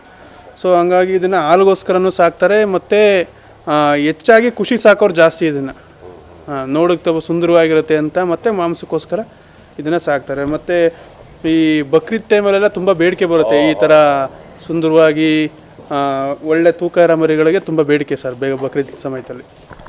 ಹಾಗಾದರೆ ವೀಕ್ಷಕರೇ, ನಾವು ಮೇಕೆ ಹಾಲನ್ನು ತುಂಬಾ ಕೇಳಿದ್ವಿ. ಮೇಕೆ ಹಾಲಿಗೆ ತುಂಬ ಬೇಡಿಕೆ ಕೂಡ ಇದೆ ಕೆಲವು ಮಾರುಕಟ್ಟೆಯಲ್ಲಿ. ನೀವು ಬೆಂಗಳೂರು ಮತ್ತು ಮಂಗಳೂರು ಮಹಾನಗರಗಳಿಗೆ ಹೋದಾಗ ಒಂದು ಮಾಲ್ಗಳಲ್ಲಿ ಜಸ್ಟ್ 100 ml 200 ml 50 mlಗೆ ಒಂದು ಪ್ಯಾಕಪ್ ಮಾಡಿ ಕೊಡ್ತಾ ಇದ್ದಾರೆ. ಅದು ಸಂಬಂಧಪಟ್ಟಂಗೆ ನಮ್ಮ ಸಂತೋಷವನ್ನು ಕೇಳೋಣ. ಈ ಒಂದು ಹಾಲಿನ ಸಂಗ್ರಹಣೆ ಏನಾರು ಮಾಡ್ಕೊಂಡಿದ್ದೀರಾ, ಅದರ ಒಂದು ವಹಿವಾಟು ಏನಾರು ನಿಮಗೆ ಮಾರುಕಟ್ಟೆ ಸಂಬಂಧಪಟ್ಟಂಗೆ ಸ್ಪಂದನೆ ಇದೆಯಾ ಅಂತ? ಸರ್ ಸದ್ಯಕ್ಕೆ ಹಾಲಿಂದು ಯಾವುದೂ ಇವಾಗ ಮಾಡ್ತಿಲ್ಲ, ಮುಂದೆ ಮಾಡಬೇಕು ಅನ್ನೋ ಯೋಜನೆ ಇದೆ. ಸೊ ಏನಂತಂದರೆ ಈ ಹಸು ಹಾಲಿಗಿಂತ ಮೇಕೆ ಹಾಲು 4 ರಿಂದ 5 ಪಟ್ಟು ಉತ್ತಮ ಸರ್. ಹಂಗಾಗಿ ಹಿಂದಿನ ಕಾಲದಲ್ಲಿ ಹೇಳ್ತಿರೋ ತಾಯಿ ಎದೆ ಹಾಲು ಕುಡಿಸಿ. ಇದ್ರ ಬಗ್ಗೆ ಮಾಹಿತಿ ತೊಗೊಂಡಿದ್ದೀರಾ ನೀವು? ಹೌದು ಸರ್, ಅದ್ರ ಬಗ್ಗೆ ಮಾಹಿತಿ ತಿಳ್ಕೊಂಡಿದ್ದೀನಿ. ಮತ್ತು ಹಾಲಲ್ಲಿ ತುಂಬ ಔಷಧಿ ಗುಣಗಳು ತುಂಬ ಇರುತ್ತೆ. ಸೊ ಹಂಗಾಗಿ ನೀವು ಬೆಳಗ್ಗೆ ಒಂದು ಟೈಮ್ ನೀವು ಕಾಫಿ ಕುಡಿತೀರಲ್ವಾ, ಆ ಸಮಯದಲ್ಲಿ ಬರೀ ಮೇಕೆ ಹಾಲು ಕುಡಿದ್ರೆ ಸಾಕು ಸರ್, ನೀವು ಯಾವುದೇ ಔಷಧಿ ತಗೊಳ್ಳೋ ಅವಶ್ಯಕತೆ ಇಲ್ಲ. ಶುಗರ್ ಪೇಷಂಟ್ ಆಗಲಿ, ಡಯಾಬಿಟಿಸ್ ಅವರಂತಾಗಲಿ ಅವ್ರಿಗೆಲ್ಲ ತುಂಬ ಒಳ್ಳೆಯದು ಸರ್ ಆಡಿನ ಹಾಲು. ಹಂಗಾಗಿ ತುಂಬ ಔಷಧಿ ಗುಣಗಳಿರೋದ್ರಿಂದ ಅದು ಬೇಡಿಕೆನೂ ಸಹ ಯಥೇಚ್ಛವಾಗಿದೆ. ಇವಾಗ ಏನಾಗ್ತಿದೆ ಅಂತಂದರೆ, ಇವಾಗ ಆಡಿನ ಹಾಲು ಮಾಲ್ಗಳಲ್ಲಿ ಅಷ್ಟೇ ಸಿಗ್ತಾಯಿದೆ. ಅದು ಪಾಸ್ಟ್ರೀಕರಣ ಮಾಡಿ ಇಟ್ಟು ಮಾರ್ತಾಯಿದ್ದಾರೆ. 200 ml ಪೆಟ್ ಬಾಟ್ಲು 80 ರೂಪಾಯಿ ಇದೆ ಸರ್ ಇವಾಗ ಬೆಂಗಳೂರು ಅಂತ ಸಿಟಿಗಳಲ್ಲಿ. ಸೊ ಅದು ಈ ಎಲ್ಲ ಕಡೆ ಇವಾಗ ಪ್ರಚಲಿತ ಆಗ್ತಾ ಇರೋದ್ರಿಂದ ಮುಂದೆ ಬೇಡಿಕೆ ಹೆಚ್ಚಾಗೋ ಚಾನ್ಸಸ್ ತುಂಬ ಇದೆ. ಹಾಗಾಗಿ ಮುಂದಿನ ಆಡಿಂದು ಸಹ ಮೇಕೆ ಹಾಲನ್ನು ಸಹ ಶೇಖರಣೆ ಮಾಡಿ ಮಾರಾಟ ಮಾಡುವಂಥ ಯೋಜನೆ ಇದೆ ಸರ್. ಒಳ್ಳೆಯದಾಗಲಿ. ಮೇಕೆ ಹಾಲಿಗೆ ತುಂಬ ಬೇಡಿಕೆ ಇದೆ. ಈಗಾಗಲೇ ಅದನ್ನು ಸಂಗ್ರಹಣೆ ಮಾಡಿ ಅದನ್ನು ಒಂದು ಸಂಸ್ಕರಣೆ ಮಾಡುವ ಒಂದು ಘಟಕ ಬೇಕಾಗಿದೆ. ಹಾಗಾಗಿ ಬೆಂಗಳೂರು ಮತ್ತು ಮಂಗಳೂರು ಇಂಥ ಮಹಾನಗರಗಳಲ್ಲಿ ಮಾತ್ರ ಇದೆ. ನಮಗೆ ಅದರ ಒಂದು ಮಾಹಿತಿ ಕೂಡ ದೊರೆತಿದೆ. ಮುಂದಿನ ದಿನಗಳಲ್ಲಿ ಕೂಡ ನಾನು ಅದನ್ನು ಮಾಡಲಿಕ್ಕೆ ಆಯೋಜನೆ ಮಾಡ್ಕೊಂಡಿದ್ದೀನಿ ಅಂತಕ್ಕಂಥ ವಿಚಾರ ಹೇಳ್ತಾರೆ. ಹಾಗಾದರೆ ವೀಕ್ಷಕರೇ, ನಮ್ಮ ಸಂತೋಷರ ಸಂಬಂಧಪಟ್ಟಂಗೆ ನಾವು ತಿಳ್ಕೊಂಡ್ವಿ, ವಿವಿಧ ತಳಿಗಳನ್ನು ನೋಡಿದ್ವಿ. ಹಾಗೆ ಸಂತೋಷದ ಸಂಬಂಧಪಟ್ಟಂಗೆ ಅವರ ಸ್ನೇಹಿತರು ಮಾತನಾಡಲಿಕ್ಕಿದ್ದಾರೆ, ಅವರನ್ನು ಕೂಡ ನಾವು ಮಾತಾಡ್ಸೋಣ ಅಂತ ಹೇಳ್ತಾ ಈ ಒಂದು ಕಾರ್ಯಕ್ರಮದಲ್ಲಿ ಒಂದು ಚಿಕ್ಕ ವಿರಾಮ. ನಮ್ಮ ಎಲ್ಲ ರೈತ ಬಾಂಧವರಿಗೆ ನಮಸ್ಕಾರಗಳು. ನನ್ನ ಹೆಸರು ಮೂರ್ತಿ. ನಾನು ಬ್ಯಾಂಕ್ ಆಫ್ ಬರೋಡಾ ಪ್ರಾದೇಶಿಕ ಕಚೇರಿಯಲ್ಲಿ ಡೆಪ್ಯೂಟಿ ರೀಜನಲ್ ಮ್ಯಾನೇಜರ್ ಆಗಿ ಕೆಲಸ ಮಾಡ್ತಾ ಇದ್ದೇನೆ. ನಾವು ರೈತರಿಗೋಸ್ಕರ ಹಲವು ಯೋಜನೆಗಳನ್ನು ಹೊರತಂದಿದ್ದೇವೆ. ಬ್ಯಾಂಕ್ ಸ್ಥಾಪನೆಯಾದ ದಿವಸದಿಂದಲೂ ರೈತರಿಗೋಸ್ಕರ ನಾವು ಹಲವು ಯೋಜನೆಗಳನ್ನು ಹೊರತಂದಿದ್ದೇವೆ. ಅದರಲ್ಲಿ ಅಲ್ಪಾವಧಿ ಸಾಲಗಳಾದ ಕೃಷಿ ಸಾಲ ಮತ್ತು ದೀರ್ಘಾವಧಿ ಸಾಲಗಳಾದ ಕೃಷಿ ಅಭಿವೃದ್ಧಿ ಸಾಲ, ಕೃಷಿ ಉಪಕರಣಗಳ ಮೇಲೆ ಸಾಲ, ಮತ್ತು ಹಸು ಸಾಕಾಣಿಕೆ, ಕೋಳಿ ಸಾಕಾಣಿಕೆ, ಕುರಿ ಸಾಕಾಣಿಕೆ, ಹೀಗೆ ಹಲವಾರು ರೀತಿಯ ದೀರ್ಘಾವಧಿ ಸಾಲಗಳನ್ನು ಹೊರತಂದಿದ್ದೇವೆ. ದಯಮಾಡಿ ಎಲ್ಲ ರೈತ ಬಾಂಧವರು ತಮ್ಮ ಹತ್ತಿರದ ಶಾಖೆಗಳನ್ನು ಸಂಪರ್ಕಿಸಿ ಶಾಖಾಧಿಕಾರಿಗಳನ್ನು ಮತ್ತು ಕೃಷಿ ಅಧಿಕಾರಿಗಳನ್ನು ಭೇಟಿ ಮಾಡಿ. ಹಾಗೆಯೇ ಈಗಾಗಲೇ ಸಾಲ ತೆಗೆದುಕೊಂಡು ಸುಸ್ತಿ ಸಾಲದಾರರಾಗಿರುವ ನಮ್ಮ ರೈತ ಬಾಂಧವರಿಗೆ ನಮ್ಮ ಬ್ಯಾಂಕಿನ ಕಡೆಯಿಂದ ಒಂದು ಸಾಲ ತೀರುವಳಿ ಯೋಜನೆಯನ್ನು ಹೊರತಂದಿದ್ದೇವೆ. ಇದು ಆಕರ್ಷಕವಾಗಿದ್ದು, ಇದು ಅಲ್ಪಾವಧಿವರೆಗೆ ಮಾತ್ರ ಸೀಮಿತವಾಗಿದ್ದು, ಕೂಡಲೇ ದಯಮಾಡಿ ಎಲ್ಲ ನಮ್ಮ ರೈತ ಬಾಂಧವರು ಸುಸ್ತಿ ಸಾಲದಾರರಾಗಿರುವವರು ಬ್ಯಾಂಕಿಗೆ ಹೋಗಿ ಶಾಖಾಧಿಕಾರಿಗಳನ್ನು ಮತ್ತು ಅಧಿಕಾರಿಗಳನ್ನು ಭೇಟಿ ಮಾಡಿ ಇದರ ಪ್ರಯೋಜನ ಪಡೆಯಬೇಕಾಗಿ ವಿನಂತಿ.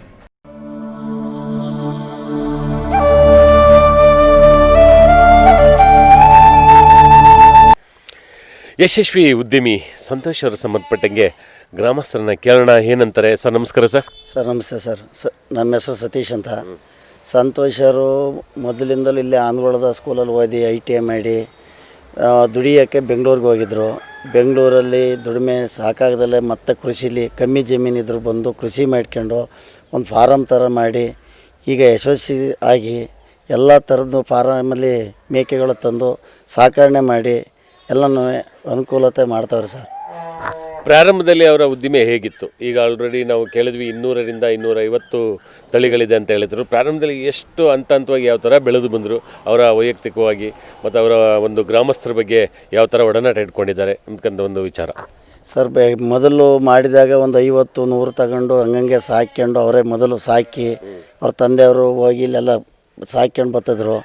ಈಗ ಎಲ್ಲ ಜಾಸ್ತಿನೇ ತರ್ತಾವ್ರೆ. 250-300 ಗಂಟೆ ತಂದು ಎಲ್ಲ ಕಡೆಗೂ ನಮ್ಮ ತಾಲೂಕು ಇರ್ಬೋದು, ಬೇರೆ ತಾಲೂಕು ಇರ್ಬೋದು, ಎಲ್ಲ ಕಡೆಗೆ ಯಾವ ಜಿಲ್ಲೆಗಳಿಗೆಲ್ಲ ಕೊಟ್ಟು ಅಭಿವೃದ್ಧಿ ಮಾಡ್ತಾವ್ರೆ ಸರ್. ಈ ಥರ ನೀವು ಪಂಚಾಯಿತಿಯ ಸದಸ್ಯರು ಕೂಡ ಆಗಿದ್ದೀರಿ ಅಂತ ಕೇಳ್ಪಟ್ಟೆ. ಪಂಚಾಯಿತಿಯ ಸದಸ್ಯರಾಗಿ ಊರಿನ ಸರ್ವತೋಮುಖ ಅಭಿವೃದ್ಧಿಗೆ ನೀವು ಶ್ರಮಿಸಿದ್ದೀರಾ. ಈ ಒಂದು ಯುವಕನ ಯಶೋಗಾಥೆಯ ಬಗ್ಗೆ ಬೇರೆ ಯುವಕರಿಗೆ ನೀವು ಏನು ಹೇಳೋಕ್ಕೆ ಇಷ್ಟಪಡ್ತೀರಾ, ಸಂತೋಷದ ಜೀವನ ಸಂಬಂಧಪಟ್ಟಂಗೆ? ಸರ್ ಸಂತೋಷ್ ಥರನೇ ಎಲ್ಲ ನಮ್ಮ ಊರಿನ ಹುಡುಗರುಗಳು ಮತ್ತು ಎಲ್ಲ ಯುವಕರು ಆ ಯುವಕರೆಲ್ಲ ಇದೇ ಥರ ಮಾಡ್ಕೊಂಡು ಕೃಷಿ ಚಟುವಟಿಕೆಯಲ್ಲಿ ಮತ್ತೆ ಹಿಂಗೆ ಹಸು ಆಗಿರ್ಬೋದು, ಆಡ ಮೇಕೆ ಇರ್ಬೋದು, ಎಲ್ಲನೂ ಇದೇ ಥರ ಮಾಡ್ಕೊಂಡು ಹೋದ್ರೆ ಯಾವ ಉದ್ಯಮ ಬೇಡ, ಏನು ಬೇಡ ಸರ್, ಇಲ್ಲೇ ಮಾಡ್ಬೋದು ಸರ್, ತೊಂದರೆ ಏನಿಲ್ಲ. ಈ ಥರ ಮಾಡಿದರೆ ಏನು ಅನುಕೂಲ ಚೆನ್ನಾಗಾಗುತ್ತೆ ಸರ್. ನೀವು ಕೂಡ ಕೃಷಿನ ಮಾಡ್ತಾ ಇದ್ದೀರಾ? ನಾವು ಕೃಷಿನೇ ಮಾಡ್ತಾರೆ ಸರ್. ನಾವು ಕೃಷಿಯಲ್ಲೇ ಮಾಡ್ಕೊಂಡು ಇದು ಮಾಡ್ತಾಯಿದ್ದೀವಿ ಸರ್. ಎಷ್ಟು ಎಕರೆ ಜಮೀನಿದೆ, ಏನೇನು ಮಾಡ್ತೀರಾ ನೀವು? ಸರ್ ನಮ್ಮದು 8 ಎಕರೆ ಜಮೀನಿದೆ. ನಮ್ಮದು ಕಬ್ಬು, ತೆಂಗು, ಅಡಿಕೆ ಇವೆಲ್ಲನೂ ಮಾಡ್ಕೊಂಡು ಇದ್ದೀವಿ ಸರ್. ಓಕೆ ವೀಕ್ಷಕರೇ, ಕೇವಲ ಒಂದು ಕಂಪ್ನಿಗೆ ಹೋಗಿ ಅಥವಾ ಒಂದು ಫ್ಯಾಕ್ಟ್ರಿಗೆ ಹೋಗಿ ಕೆಲಸ ಮಾಡಿದ್ರೆ ನನ್ನ ಕುಟುಂಬ, ನನ್ನ ಹೆಂಡತಿ ಮಕ್ಕಳು ಮಾತ್ರ ಸುಖಕರವಾಗಿರ್ಬೋದು. ಆದರೆ ಒಂದು ಉದ್ಯಮವನ್ನು ಶುರು ಮಾಡಿದಾಗ ಸ್ಟಾರ್ಟಿಂಗಲ್ಲಿ ಸ್ವಲ್ಪ ಕಷ್ಟ ಇದ್ದೇ ಇರ್ತದೆ. ಆ ಕಷ್ಟವನ್ನು ಮೆಟ್ಟಿ ನಿಂತಾಗ ನೀವು ಹಲವಾರು ಜನರಿಗೆ ನೀವು ಕೆಲಸ ಕೊಡ್ಬೋದು, ಯಶಸ್ವಿಯಾಗಿರ್ಬೋದು. ಸ್ವತಂತ್ರ ಖಂಡಿತ ಸಿಗುತ್ತೆ. ಗಾಳಿ ಬೆಳಕು, ಸ್ವಾತಂತ್ರ್ಯ, ವಿಶ್ವಾಸ ಎಲ್ಲವೂ ಕೂಡ ನಮ್ಮ ಸ್ವಂತ ಉದ್ದಿಮೆಯಲ್ಲಿ ಇದೆ. ನಾವು ಏನಕ್ಕಾಗಿ ಇನ್ನೊಬ್ಬರ ಹತ್ರ ಕೆಲಸ ಮಾಡಬೇಕು? ಚಿಕ್ಕ ಜಮೀನಲ್ಲಿ ಕೂಡ ಸಂತೋಷನ ತಗೊಳ್ಳಿ. ಸಂತೋಷನ ತಗೊಂಡು ಮುಂಚೆ ITI ಮಾಡಿಕೊಂಡು ಒಂದು ಫ್ಯಾಕ್ಟ್ರಿಲಿ ಕೆಲಸ ಮಾಡ್ತಾಯಿದ್ರು. ಅದರಲ್ಲಿ ಅವರಿಗೆ ಒಂದು ಸಂತೃಪ್ತಿ ಕಾಣಲಿಲ್ಲ. ಮತ್ತೆ ಊರಿಗೆ ಬಂದು ಇವತ್ತು ಫಾರಮನ್ನು ಮಾಡಿದ್ದಾರೆ. ಇವತ್ತು 200 ಮೇಕೆಗಳನ್ನು, ವಿವಿಧ ತಳಿಗಳ ಮೇಕೆಗಳನ್ನು ಸಾಕಿದ್ದಾರೆ. ವಿವಿಧ ರಾಜ್ಯಗಳಿಂದ ತರ್ತಾ ಇದ್ದಾರೆ. ಅವರ ಹೆಸರು ಕೇವಲ ದಡದಳ್ಳಿ ಗ್ರಾಮದಲ್ಲಿ ಮಾತ್ರ ಅಲ್ಲ, ಸಾಮಾಜಿಕ ಜಾಲತಾಣದಲ್ಲಿ ಸಂತೋಷ್ ಅಂತ ಹೊಡೆದ್ರೆ ಸಾಕು ನಿಮಗೆ ಚಿನ್ಮಯ್ ಫಾರಮ್ ಕಾಣ್ತದೆ. ಚಿನ್ಮಯ್ ಫಾರಮ್ ಎಲ್ಲಿಗೆ ಬರಬೇಕು, ಯಾವ ಥರ ಸಿಗುತ್ತೆ, ಏನೇನು ವಹಿವಾಟಿದೆ ಎಂಬಂಥ ಸವಿಸ್ತಾರವಾದ ಒಂದು ಜಾಲತಾಣವನ್ನು ನೀವು ಹುಡುಕ್ಬೋದು ಎಂಬಂತ ಹೇಳ್ತಾ, ಹಾಗೆಯೇ ಸರ್ ನಿಮ್ಮ ಒಂದು ಕೃಷಿ ಸಂಬಂಧಪಟ್ಟಂಗೆ ನಾವು ಕಾರ್ಯಕ್ರಮ ಮಾಡ್ತಾಯಿದ್ವಿ, ಇದ್ರ ಬಗ್ಗೆ ನಿಮ್ಮ ಅಭಿಪ್ರಾಯ? ಕೃಷಿ ಕಾರ್ಯಕ್ರಮ ಮಾಡ್ತಾಯಿರೋದು ಒಳ್ಳೆಯದು ಸರ್. ಎಲ್ಲ ಬಂದು ಎಲ್ಲ ಕೃಷಿಯನ್ನು ಎಲ್ಲ ಕಡೆಗೂ ಇದು ಮಾಡಿರಿ, ಎಲ್ಲ ಕೃಷಿ ಚಟುವಟಿಕೆಯಲ್ಲಿ ಚೆನ್ನಾಗಿ ಭಾಗವಹಿಸಿ ಚೆನ್ನಾಗಿ ಕೃಷಿನಲ್ಲೇ ಮುಂದಕ್ಕೆ ಬರ್ಬೋದು ಸರ್. ಈಗ ನಾವು ಹೋಯ್ತೀವಿ ಬೆಂಗಳೂರು ಕಡೆಗೆ ಹೋಗೋದು, ನಮ್ಮ ತಮ್ಮನೇ ಬೆಂಗಳೂರಿಗೆ ಹೋಗಿ ಅಲ್ಲಿ ಬರೀ ಏನೋ ಒಂದು 20,000 15,000 ಸಂಬಳಕ್ಕೆ ಮಾಡ್ತಿದ್ದ.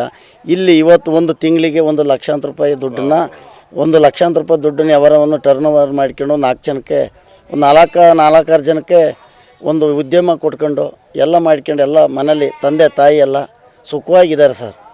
ಇಲ್ಲಿ ತಂದೆ ತಾಯಿ ಬಿಟ್ಟು ಬೆಂಗಳೂರು ಕಡೆ ಇದ್ದು ಅಲ್ಲಿಂದ ಬಂದು ಅವ್ರಿಗೆ ಹಣ ಕೊಟ್ಟು ಅವ್ರನ್ನೂ ಸರಿಯಾಗಿ ನೋಡ್ಕೊಳ್ಳೋ ರೀತಿ ಇರೋದಲ್ಲ. ಈಗೆಲ್ಲ ತಂದೆ ತಾಯಿಯರ ಜೊತೆ ಚೆನ್ನಾಗಿರೋ ಸರ್.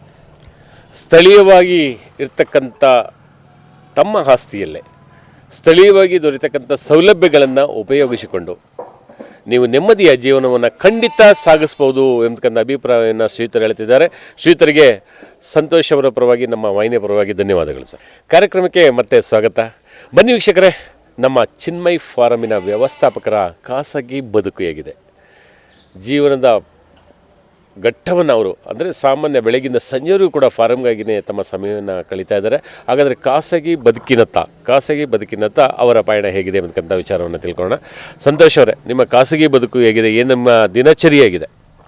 ಸರ್ ನಾನು ಹೆಚ್ಚಿನ ಸಮಯ ಫಾರಮಲ್ಲೇ ಕಳೀತೀನಿ ಸರ್.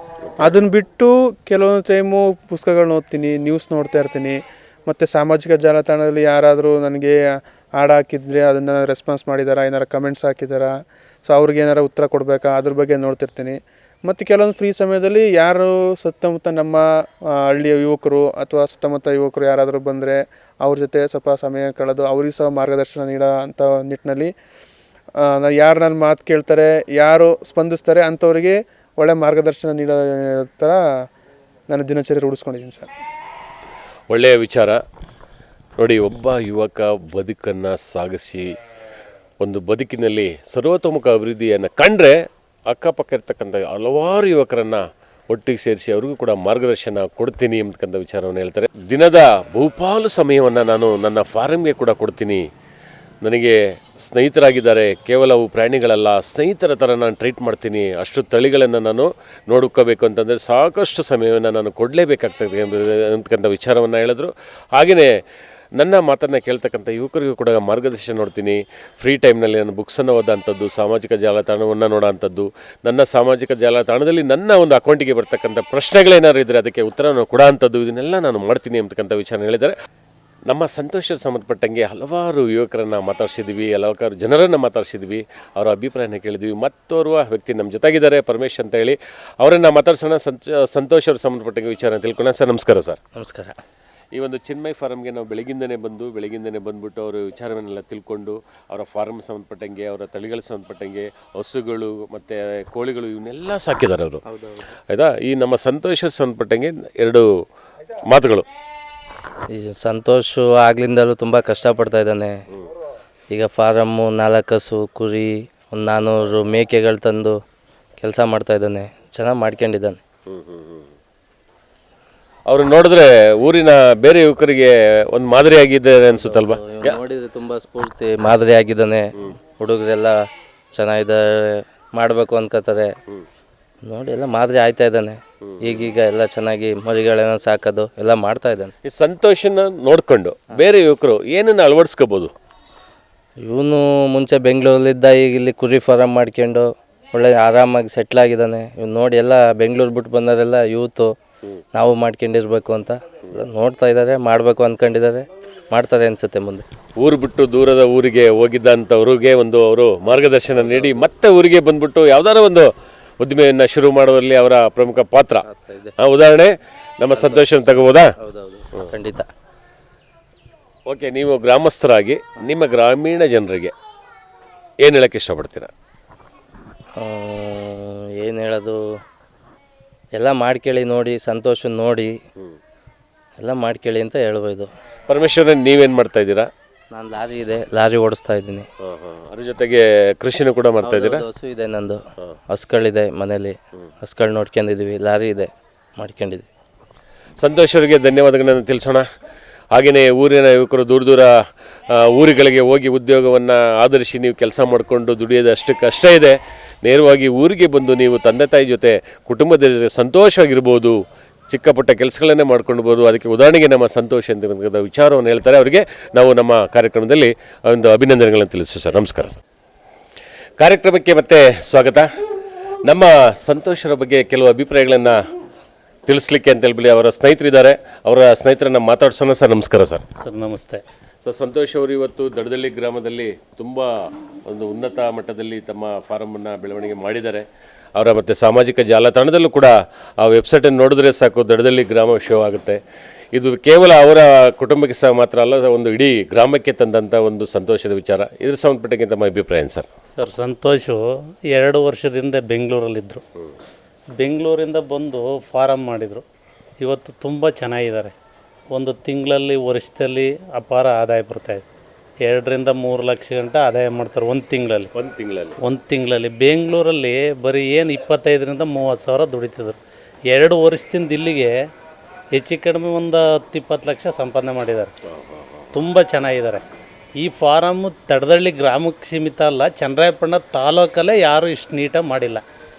ತಾಲೂಕಿಗೆ ನೀಟಾಗಿ ಇದು ಒಂದೇ ಫಾರಮ್ ನೀಟಾಗಿ ನಡೀತಾ ಇರೋದು.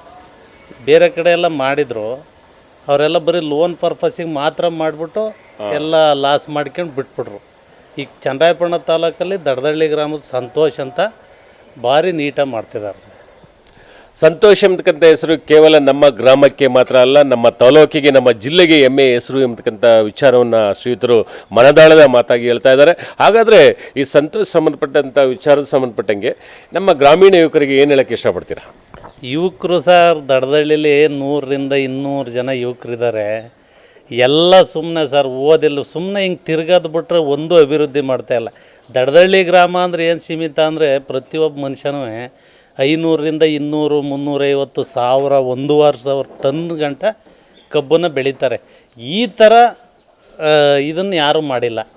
ಇವೊಂದು ಒಂದೇ ಸಂತೋಷ ಅಂತ ಒಂದೇ ಫಾರಮ್ ಮಾಡಿರೋದು. ಇನ್ನು ಬಾಕಿರೋದು ಮಾಮೂಲಿ ರೈತರು ಕಬ್ಬು ಬೆಳೀತಾರೆ, ಮಾಮೂಲಿ ಹಾಲು ಹಸುಗಳು ಇಟ್ಕೊಂಡಿದ್ದಾರೆ. ಈ ಥರ ಆಗಿ ಮತ್ತು ಹೇಮಾವತಿ ನೀರು, ಶ್ರೀರಾಮ ದೇವ್ರನಾಲೆ ತುಂಬ ಇದೆ ಸರ್ ನಮ್ಮ ಗ್ರಾಮದಲ್ಲಿ ಮಾಡೋ ಅಂಥದ್ದು.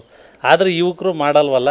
ಈ ಯುವಕರೆಲ್ಲ ಒಟ್ಟಿಗೆ ಸೇರಿಸಿ ಸಂತೋಷ್ ಅವರಿಂದ ಮಾಹಿತಿ ತಗೊಂಡು ಯಾಕೆ ಎಲ್ಲರಿಗೂ ಒಂದು ಉದ್ಯೋಗ ಕಲ್ಪಿಸಿ ಕೊಡಬಾರ್ದು? ಯಾಕೆಂದರೆ ಬ್ಯಾಂಕ್ ಆಫ್ ಬರೋಡಾ ಕೂಡ ಸಂತೋಷರ ಬದುಕಲ್ಲಿ ಒಂದು ಹೊಸ ಛಾಯೆಯನ್ನು ಮೂಡಿಸಿದೆ, ಆಯ್ತಾ? ಹಾಗಾಗಿ ಬ್ಯಾಂಕ್ ಆಫ್ ಬರೋಡಾ ಎಲ್ಲ ಒಂದು ಅವರ ಒಂದು ಪ್ರಯತ್ನಕ್ಕೆ ಮುಂದೆ ಬರ್ತಾ ಇದೆ, ಲೋನ್ ಕೊಟ್ಟು ಅದನ್ನು ಅಭಿವೃದ್ಧಿಪಡಿಸ್ಲಿಕ್ಕಾಗಿ. ಯುವಕರೆಲ್ಲ ಒಟ್ಟಿಗೆ ಸೇರಿಸಿ ಅವರು ಏನು ಸಂತೋಷ್ ಥರನೇ ಮೇಕೆ ಫಾರಮ್ ಮಾಡಬೇಕು ಅಂತಿಲ್ಲ, ಅದೇ ಥರ ಹಲವಾರು ಉದ್ಯಮಗಳಿದೆ. ನೀವೇನಕ್ಕೆ ಅವ್ರನ್ನೆಲ್ಲ ಒಟ್ಟಿಗೆ ಸೇರಿಸಿ ಸಂತೋಷರಿಂದ ಮಾಹಿತಿಯನ್ನು ತಗೋಬಾರ್ದು ನಿಮ್ಮ ಮುಖಂಡತ್ವದಲ್ಲಿ? ಅದೇ ಇವಾಗ ಮಾಡೋಣ ಅಂತ ಇದ್ದೀವಿ, ನೋಡೋಣ ಇನ್ನು ಮುಂದೆ. ಈಗ ನಿಮ್ಮ ಮಾಹಿತಿ ತಗೊಂಡಿದ್ದೀವಿ, ಏನಾದರೂ ಅವಕಾಶ ಇದ್ದರೆ ನೋಡೋಣ, ಕರಿತೀವಿ, ಕೂತು ಮಾತಾಡ್ತೀವಿ. ಮಾಡ್ತೀನಿ ಅಂದರೆ ನೀವು ನಿಮ್ಮಿಂದ ನಮ್ಮಿಂದ ಎಲ್ಲರಿಂದ ಸಹಾಯ ಮಾಡೋಣ.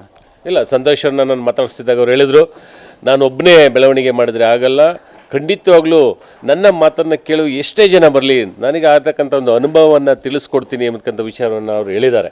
ಹಾಗಾಗಿ ತಮ್ಮ ವೈಯಕ್ತಿಕ ಬದುಕು ತಾವೇನು ಮಾಡ್ಕೊಂಡಿದ್ದೀರಾ, ತಮ್ಮ ವೈಯಕ್ತಿಕ ಬದುಕಿನಲ್ಲಿ ವ್ಯವಸಾಯನ ಮಾಡ್ತಿದ್ದೀರಿ ಅಂತ ಹೇಳಿದರೆ ಅದರ ಒಂದು ಆದಾಯ ಜೊತೆಗೆ ಅದರ ಒಂದು ವ್ಯವಸ್ಥೆ ಹೇಗಿದೆ ಸರ್? ಸರ್, ನಾನು ನಮ್ಮ ಮನೇಲಿ 4 ಜನ ಗಂಡು ಮಕ್ಕಳು, ನಾನೇ ಕಿರಿಯನು. ನಮ್ಮ ಅಪ್ಪಂದು 2 ಎಕರೆ ಆಸ್ತಿ ಇತ್ತು. 5 ವರ್ಷದ ಹಿಂದೆ ನಾನು ರೈತರ ಕೆಲಸನೇ ಮಾಡ್ತಿದ್ದೆ. ಹಂಗಾಗಿ ನಾನು ಇವಾಗ ಒಂದು 5 ಎಕರೆ ಮಾಡ್ಕೊಂಡಿದ್ದೀನಿ. ಇವತ್ತು ಒಂದು 400 ಟನ್ ಕಬ್ಬು ಬೆಳಿತೀನಿ. ವ್ಯವಸಾಯ ಮಾಡ್ಕೊಂಡು ಊರಲ್ಲೇ ಇದ್ದೀನಿ, ಏನು ತೊಂದರೆ ಇಲ್ಲ, ಚೆನ್ನಾಗಿದ್ದೀನಿ. ಎಷ್ಟು ಜನ ಮಕ್ಕಳು ಸರ್? ಏನು ಮಾಡ್ತಿದ್ದಾರೆ? 4 ಜನದಲ್ಲಿ ಒಬ್ಬರು ನಮ್ಮ ಅಣ್ಣವ್ರು ಹೊರಗಡೆ ಇದ್ದಾರೆ. ಇನ್ನೊಬ್ಬ ಮೆಟ್ರೋ ಎಲೆಕ್ಟ್ರಾನಿಕ್ ಅಂತ ಚನ್ನರಾಯಪಟ್ಟಣದಲ್ಲಿ ಟಿ ವಿ ಅಂಗಡಿ ಇಟ್ಟಿದ್ದಾರೆ. ಇನ್ನೊಬ್ಬ ಅಣ್ಣ ಇಲ್ಲೇ ಇದ್ದಾರೆ. ಇನ್ನು ನಾನು ಇಲ್ಲೇ ಇದ್ದೀನಿ. ಇಬ್ಬರು ಇಲ್ಲಿದ್ದೀವಿ, ಹೊರಗಡೆ ಇಬ್ಬರಿದ್ದಾರೆ. ದಡದಳ್ಳಿ ಗ್ರಾಮದಲ್ಲಿ ಕೃಷಿಯನ್ನು ಬದುಕಿ ನಂಬಿ ಅದರಲ್ಲಿ ಸರ್ವತೋಮುಖ ಅಭಿವೃದ್ಧಿ ಕಾಣುತ್ತಿರುವ ಯುವಕರ ಸಂಖ್ಯೆನೇ ಹೆಚ್ಚಾಗಿದೆ ಎಂಬತಕ್ಕಂಥ ವಿಚಾರ ನಮಗೆ ತಿಳಿದು ಬಂದಿದೆ. ಹಾಗಾಗಿ ಇವರ ಬದುಕಿಗೂ ಕೂಡ ದೇವರು ಸುಖ, ಸಂತೋಷ, ಆರೋಗ್ಯ, ಐಶ್ವರ್ಯ ಎಲ್ಲ ಕೊಟ್ಟು ಕಾಪಾಡಲಿ ಅಂತೇಳಿ ಈ ಕಾರ್ಯಕ್ರಮದಲ್ಲಿ ನಾವು ಅವರನ್ನು ಅಭಿನಂದಿಸ್ತಿದ್ದೇನೆ ಸರ್. ನಮ್ಮ ಎಲ್ಲ ರೈತ ಬಾಂಧವರಿಗೆ ನಮಸ್ಕಾರಗಳು. ನನ್ನ ಹೆಸರು ಮೂರ್ತಿ. ನಾನು ಬ್ಯಾಂಕ್ ಆಫ್ ಬರೋಡಾ ಪ್ರಾದೇಶಿಕ ಕಚೇರಿಯಲ್ಲಿ ಡೆಪ್ಯೂಟಿ ರೀಜನಲ್ ಮ್ಯಾನೇಜರ್ ಆಗಿ ಕೆಲಸ ಮಾಡ್ತಾ ಇದ್ದೇನೆ. ನಾವು ರೈತರಿಗೋಸ್ಕರ ಹಲವು ಯೋಜನೆಗಳನ್ನು ಹೊರತಂದಿದ್ದೇವೆ. ಬ್ಯಾಂಕ್ ಸ್ಥಾಪನೆಯಾದ ದಿವಸದಿಂದಲೂ ರೈತರಿಗೋಸ್ಕರ ನಾವು ಹಲವು ಯೋಜನೆಗಳನ್ನು ಹೊರತಂದಿದ್ದೇವೆ. ಅದರಲ್ಲಿ ಅಲ್ಪಾವಧಿ ಸಾಲಗಳಾದ ಕೃಷಿ ಸಾಲ ಮತ್ತು ದೀರ್ಘಾವಧಿ ಸಾಲಗಳಾದ ಕೃಷಿ ಅಭಿವೃದ್ಧಿ ಸಾಲ, ಕೃಷಿ ಉಪಕರಣಗಳ ಮೇಲೆ ಸಾಲ, ಮತ್ತು ಹಸು ಸಾಕಾಣಿಕೆ, ಕೋಳಿ ಸಾಕಾಣಿಕೆ, ಕುರಿ ಸಾಕಾಣಿಕೆ, ಹೀಗೆ ಹಲವಾರು ರೀತಿಯ ದೀರ್ಘಾವಧಿ ಸಾಲಗಳನ್ನು ಹೊರತಂದಿದ್ದೇವೆ. ದಯಮಾಡಿ ಎಲ್ಲ ರೈತ ಬಾಂಧವರು ತಮ್ಮ ಹತ್ತಿರದ ಶಾಖೆಗಳನ್ನು ಸಂಪರ್ಕಿಸಿ ಶಾಖಾಧಿಕಾರಿಗಳನ್ನು ಮತ್ತು ಕೃಷಿ ಅಧಿಕಾರಿಗಳನ್ನು ಭೇಟಿ ಮಾಡಿ, ಹಾಗೆಯೇ ಈಗಾಗಲೇ ಸಾಲ ತೆಗೆದುಕೊಂಡು ಸುಸ್ತಿ ಸಾಲದಾರರಾಗಿರುವ ನಮ್ಮ ರೈತ ಬಾಂಧವರಿಗೆ ನಮ್ಮ ಬ್ಯಾಂಕಿನ ಕಡೆಯಿಂದ ಒಂದು ಸಾಲ ತೀರುವಳಿ ಯೋಜನೆಯನ್ನು ಹೊರತಂದಿದ್ದೇವೆ. ಇದು ಆಕರ್ಷಕವಾಗಿದ್ದು, ಇದು ಅಲ್ಪಾವಧಿವರೆಗೆ ಮಾತ್ರ ಸೀಮಿತವಾಗಿದ್ದು, ಕೂಡಲೇ ದಯಮಾಡಿ ಎಲ್ಲ ನಮ್ಮ ರೈತ ಬಾಂಧವರು ಸುಸ್ತಿ ಸಾಲದಾರರಾಗಿರುವವರು ಬ್ಯಾಂಕಿಗೆ ಹೋಗಿ ಶಾಖಾಧಿಕಾರಿಗಳನ್ನು ಮತ್ತು ಅಧಿಕಾರಿಗಳನ್ನು ಭೇಟಿ ಮಾಡಿ ಇದರ ಪ್ರಯೋಜನ ಪಡೆಯಬೇಕಾಗಿ ವಿನಂತಿ.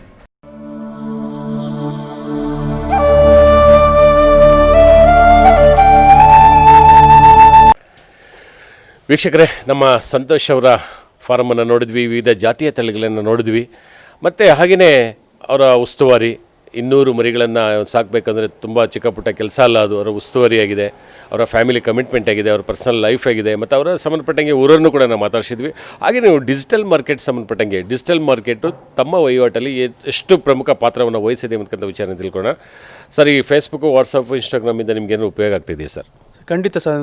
ನಂದು ಬರೋಂತಕ್ಕಂಥ ಕಸ್ಟಮರ್ಗಳಲ್ಲಿ 90% ಜನ ನಂದು ವಾಟ್ಸಪ್ ಆಗಿ ಗ್ರೂಪಲ್ಲಿ ಆಗಿರ್ಬೋದು ಅಥವಾ ಫೇಸ್ಬುಕ್ಕಲ್ಲಿ ಆಗಿರ್ಬೋದು, ಜಸ್ಟ್ ಡೇಲು, ಇಂಡಿಯಾ ಮಾರ್ಟು, ಈ ಕಡೆ ಈ ಥರ ಡಿಜಿಟಲ್ ಮೀಡಿಯಾದಿಂದ ನೋಡಿ ಫೋನ್ ಮಾಡೋರೇ ಜಾಸ್ತಿ. ಒಂದು ನಿಮಿಷ ಸರ್, ಅದು ಕಾಲ್ ಬರ್ತಾ ಇದೆ. ಹಲೋ ನಮಸ್ತೆ. ನಮಸ್ತೆ, ಹೇಳಿ ಸರ್. ಸರ್, ಚಿಂಗೈ ಫಾರ್ಮ್ ಅಲ್ಲ? ಹೌದು ಸರ್, ಜಸ್ಟೈಲಲ್ಲಿ ನಂಬರ್ ತಗೊಂಡೆ. ಹಾಂ ಸರ್, ಹೇಳಿ ಸರ್. ಸರ್, ನಮಗೆ ಒಂದು 10 ಶಿರೋಯಿ ಮೇಕೆಗಳು ಬೇಕಿತ್ತು ಸರ್. ಇದೆಯಾ ಸರ್? ಇದೆ ಸರ್, ಬನ್ನಿ ಸರ್, ಸಿಗುತ್ತೆ. ಸರ್, ಹೇಗೆ ಸರ್ ಕೆಜಿ ಅದು ಇವಾಗ? Sir, KG 400 rupees sir. 400 rupees? ಹೌದು ಹೌದು. ಓಕೆ ಸರ್, ನಿಮ್ಮ ಅಡ್ರೆಸ್ ಎಲ್ಲಿ ಬರುತ್ತೆ ಸರ್? ಏನಾದ್ರು ಲೊಕೇಶನ್ ಏನಾದರೂ ಶೇರ್ ಮಾಡ್ಬೋದಾ ನಮಗೆ? ಖಂಡಿತ ಸರ್, ವಾಟ್ಸಪ್ಪಲ್ಲಿ ಕಳಿಸ್ತೀನಿ ಸರ್ ಲೊಕೇಶನ್ ನಿಮಗೆ. Okay sir. ಎಲ್ಲಿ ಚಂದ್ರಪಟ್ಟಣದಿಂದ ಎಷ್ಟು ಕಿಲೋಮೀಟರ್ ಆಗುತ್ತೆ ಸರ್ ನಿಮ್ಮೂರು? ಚನ್ನರಾಯಪಟ್ಟಣದಿಂದ ಒಂದು 8 ಕಿಲೋಮೀಟರ್ ಆಗುತ್ತೆ ಸರ್, ಅಷ್ಟೇ. ಓಕೆ ಸರ್, ನಾನು ವಾಟ್ಸಪ್ಪಲ್ಲಿ ಲೊಕೇಶನ್ ಕಳಿಸಿ ಸರ್. ನಾನು ಈವ್ನಿಂಗ್ ಇಲ್ಲ ಮಾರ್ನಿಂಗ್ ಸಿಗ್ತೀನಿ ನಿಮಗೆ. Okay sir, okay, thank you. Okay sir, thank you. Sir, ಏನು ಸರ್ ಅದು ಇಲ್ಲಿಂದ ಕರೆ ಬಂತು ಸರ್? ಅದು ಸರ್, ಇವರು ಜಸ್ಟ್ ಡೇಲಲ್ಲಿ ನೋಡಿ ಕರೆ ಮಾಡಿದ್ದಾರೆ ಸರ್. ಅವ್ರಿಗೊಂದು 10 ಮೇಕೆಗಳು ಬೇಕಂತೆ. ಸೊ ಅವರು ಈವ್ನಿಂಗ್ ಎಲ್ಲ ಬೆಳಗ್ಗೆ ಬರ್ತೀನಿ ಅಂತ ಹೇಳಿದ್ದಾರೆ. ಹಾಗಾದರೆ ಡಿಜಿಟಲ್ ಮಾರ್ಕೆಟಿಂಗಲ್ಲಿ ಅಂದರೆ ಉದಾಹರಣೆಗೆ ಏನು ಸಾಮಾಜಿಕ ಜಾಲತಾಣ ಅಂತ ನಾವು ಹೆಂಗೆ ಕರಿತೀವಿ, ಅದು ಕೂಡ ನಿಮ್ಮ ಬಿಸ್ನೆಸ್ಸಲ್ಲಿ ಒಂದು ಭಾಗ ಅಂತಲೂ ಕೂಡ ಕರಿಬೋದು ಅಂದ್ಕೊಂಡಿದ್ದೀವಿ ಸರ್. ಅದು ದೊಡ್ಡ ಭಾಗನೇ ಆಗಿದೆ ಸರ್. ಇವಾಗ ನೋಡಿದ್ರೆ ಇವಾಗ ಬಾಯಿಂದ ಬಾಯಿಗೆ ಹರಡೋದಕ್ಕಿಂತ ಡಿಜಿಟಲ್ ಮೀಡಿಯಾದಲ್ಲಿ ಸಾವಿರಾರು ಜನ, ಲಕ್ಷಾಂತರ ಜನ ನೋಡ್ತಾ ಇರೋದ್ರಿಂದ ಅತಿ ಬೇಗವಾಗಿ ಹರಡುತ್ತೆ ಸರ್. ಹಂಗಾಗಿ ಜಾಸ್ತಿ 90% ಜನ ಡಿಜಿಟಲ್ ಮೀಡಿಯಾದಿಂದನೇ ನನಗೆ ಬರ್ತಾ ಇದ್ದಾರೆ ಗ್ರಾಹಕರು ಸರ್. ಓಕೆ ವೀಕ್ಷಕರೇ, ನಮ್ಮ ಚಿನ್ಮಯ್ ಫಾರಮಿನ ವ್ಯವಸ್ಥಾಪಕರಾದ ಸಂತೋಷ್ ಅವರು ನಮ್ಮ ಜೊತೆ ಮಾತಾಡಿದರು. ಇವರ ಉದ್ಯಮ ಇನ್ನೂ ಯಶಸ್ವಿ ಆಗಲಿ ಅಂತ ಬ್ಯಾಂಕ್ ಆಫ್ ಬರೋಡಾ ವತಿಯಿಂದ ನಾನು ನಮ್ಮ SN ವಾಹಿನಿ ಪರವಾಗಿ ಅವರಿಗೆ ಅಭಿನಂದನೆಗಳನ್ನು ತಿಳಿಸ್ತಾ ಇದ್ದೀನಿ. ಇಂತಹ ಅಪ್ರಬುದ್ಧತೆಯಿಂದ ಪ್ರಬುದ್ಧತೆಯ ಕಡೆಗೆ ತನ್ನ ಬದುಕನ್ನು ಬದಲಾಯಿಸಿಕೊಂಡ ಸಂತೋಷ್ ರವರ ಬದುಕಿನ ಯಶೋಗಾಥೆ ನಿಮಗೆ ಇಷ್ಟ ಆಗಿದೆ ಎಂದು ನಾವು ಭಾವಿಸುತ್ತೇವೆ. ಬ್ಯಾಂಕ್ ಆಫ್ ಬರೋಡಾ ಅರ್ಪಿಸುವ ವಿಶೇಷ ಕಾರ್ಯಕ್ರಮ ಕೃಷಿರಂಗ ಕಾರ್ಯಕ್ರಮದಲ್ಲಿ ಇವತ್ತು ನಮ್ಮೊಂದಿಗೆ ಸಂತೋಷ್ ಅವರ ಕುಟುಂಬವನ್ನು ನೀವು ನೋಡಿದ್ದೀರಾ. ಅವರ ಬದುಕು ಬವಣೆ ಮತ್ತು ಅವರು ಸಾಕಿರ್ತಕ್ಕಂಥ ಎಲ್ಲ ಜಾತಿಯ ತಳಿಗಳನ್ನು ಕೂಡ ಸಾಧ್ಯವಷ್ಟು ನಿಮಗೆ ನಾವು ತಿಳಿಯಪಡಿಸಿದ್ದೀವಿ ಅಂತ ನಾವು ಭಾವಿಸುತ್ತಾ, ಮುಂದಿನ ಸಂಚಿಕೆಯಲ್ಲಿ ಮತ್ತೊಂದು ವಿಶೇಷವಾದ ರೈತರನ್ನು ನಿಮಗೆ ಭೇಟಿ ಮಾಡಿಸುವ ಪ್ರಯತ್ನ ಮಾಡ್ತೀವಿ. ಅಲ್ಲಿವರೆಗೆ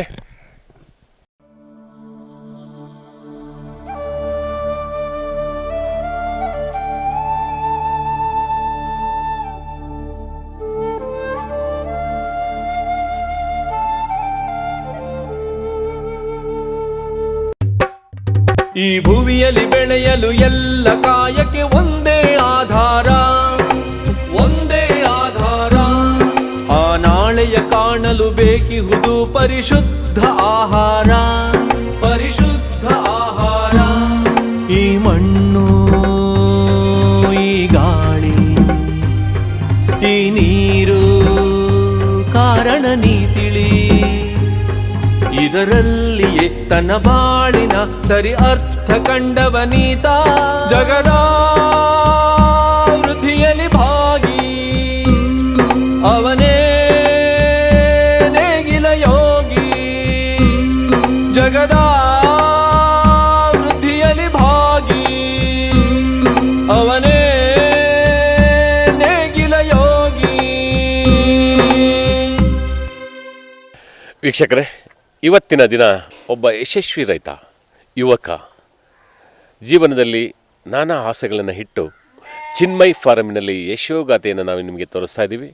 ನಮ್ಮೊಂದಿಗೆ ಇವತ್ತು ಸಂತೋಷ್ ಅವರಿದ್ದಾರೆ. ಸಂತೋಷ್ ಅವರು ಯಾವ ಥರ ಈ ಗೋಟ್ ಫಾರಮನ್ನು ಶುರು ಮಾಡಿದರು, ಆ ಶುರು ಮಾಡುವಾಗ ಬಂತಕ್ಕಂಥ ಸಮಸ್ಯೆಗಳೇನು, ಬ್ಯಾಂಕ್ ಆಫ್ ಬರೋಡಾ ಇವರ ಪಾಲಿಗೆ ಎಷ್ಟು ಸಹಾಯ ಮಾಡ್ತು, ಇವರ ಯಶೋಗಾಥೆಯನ್ನು ತಿಳ್ಕೊಳ್ಳೋಣ.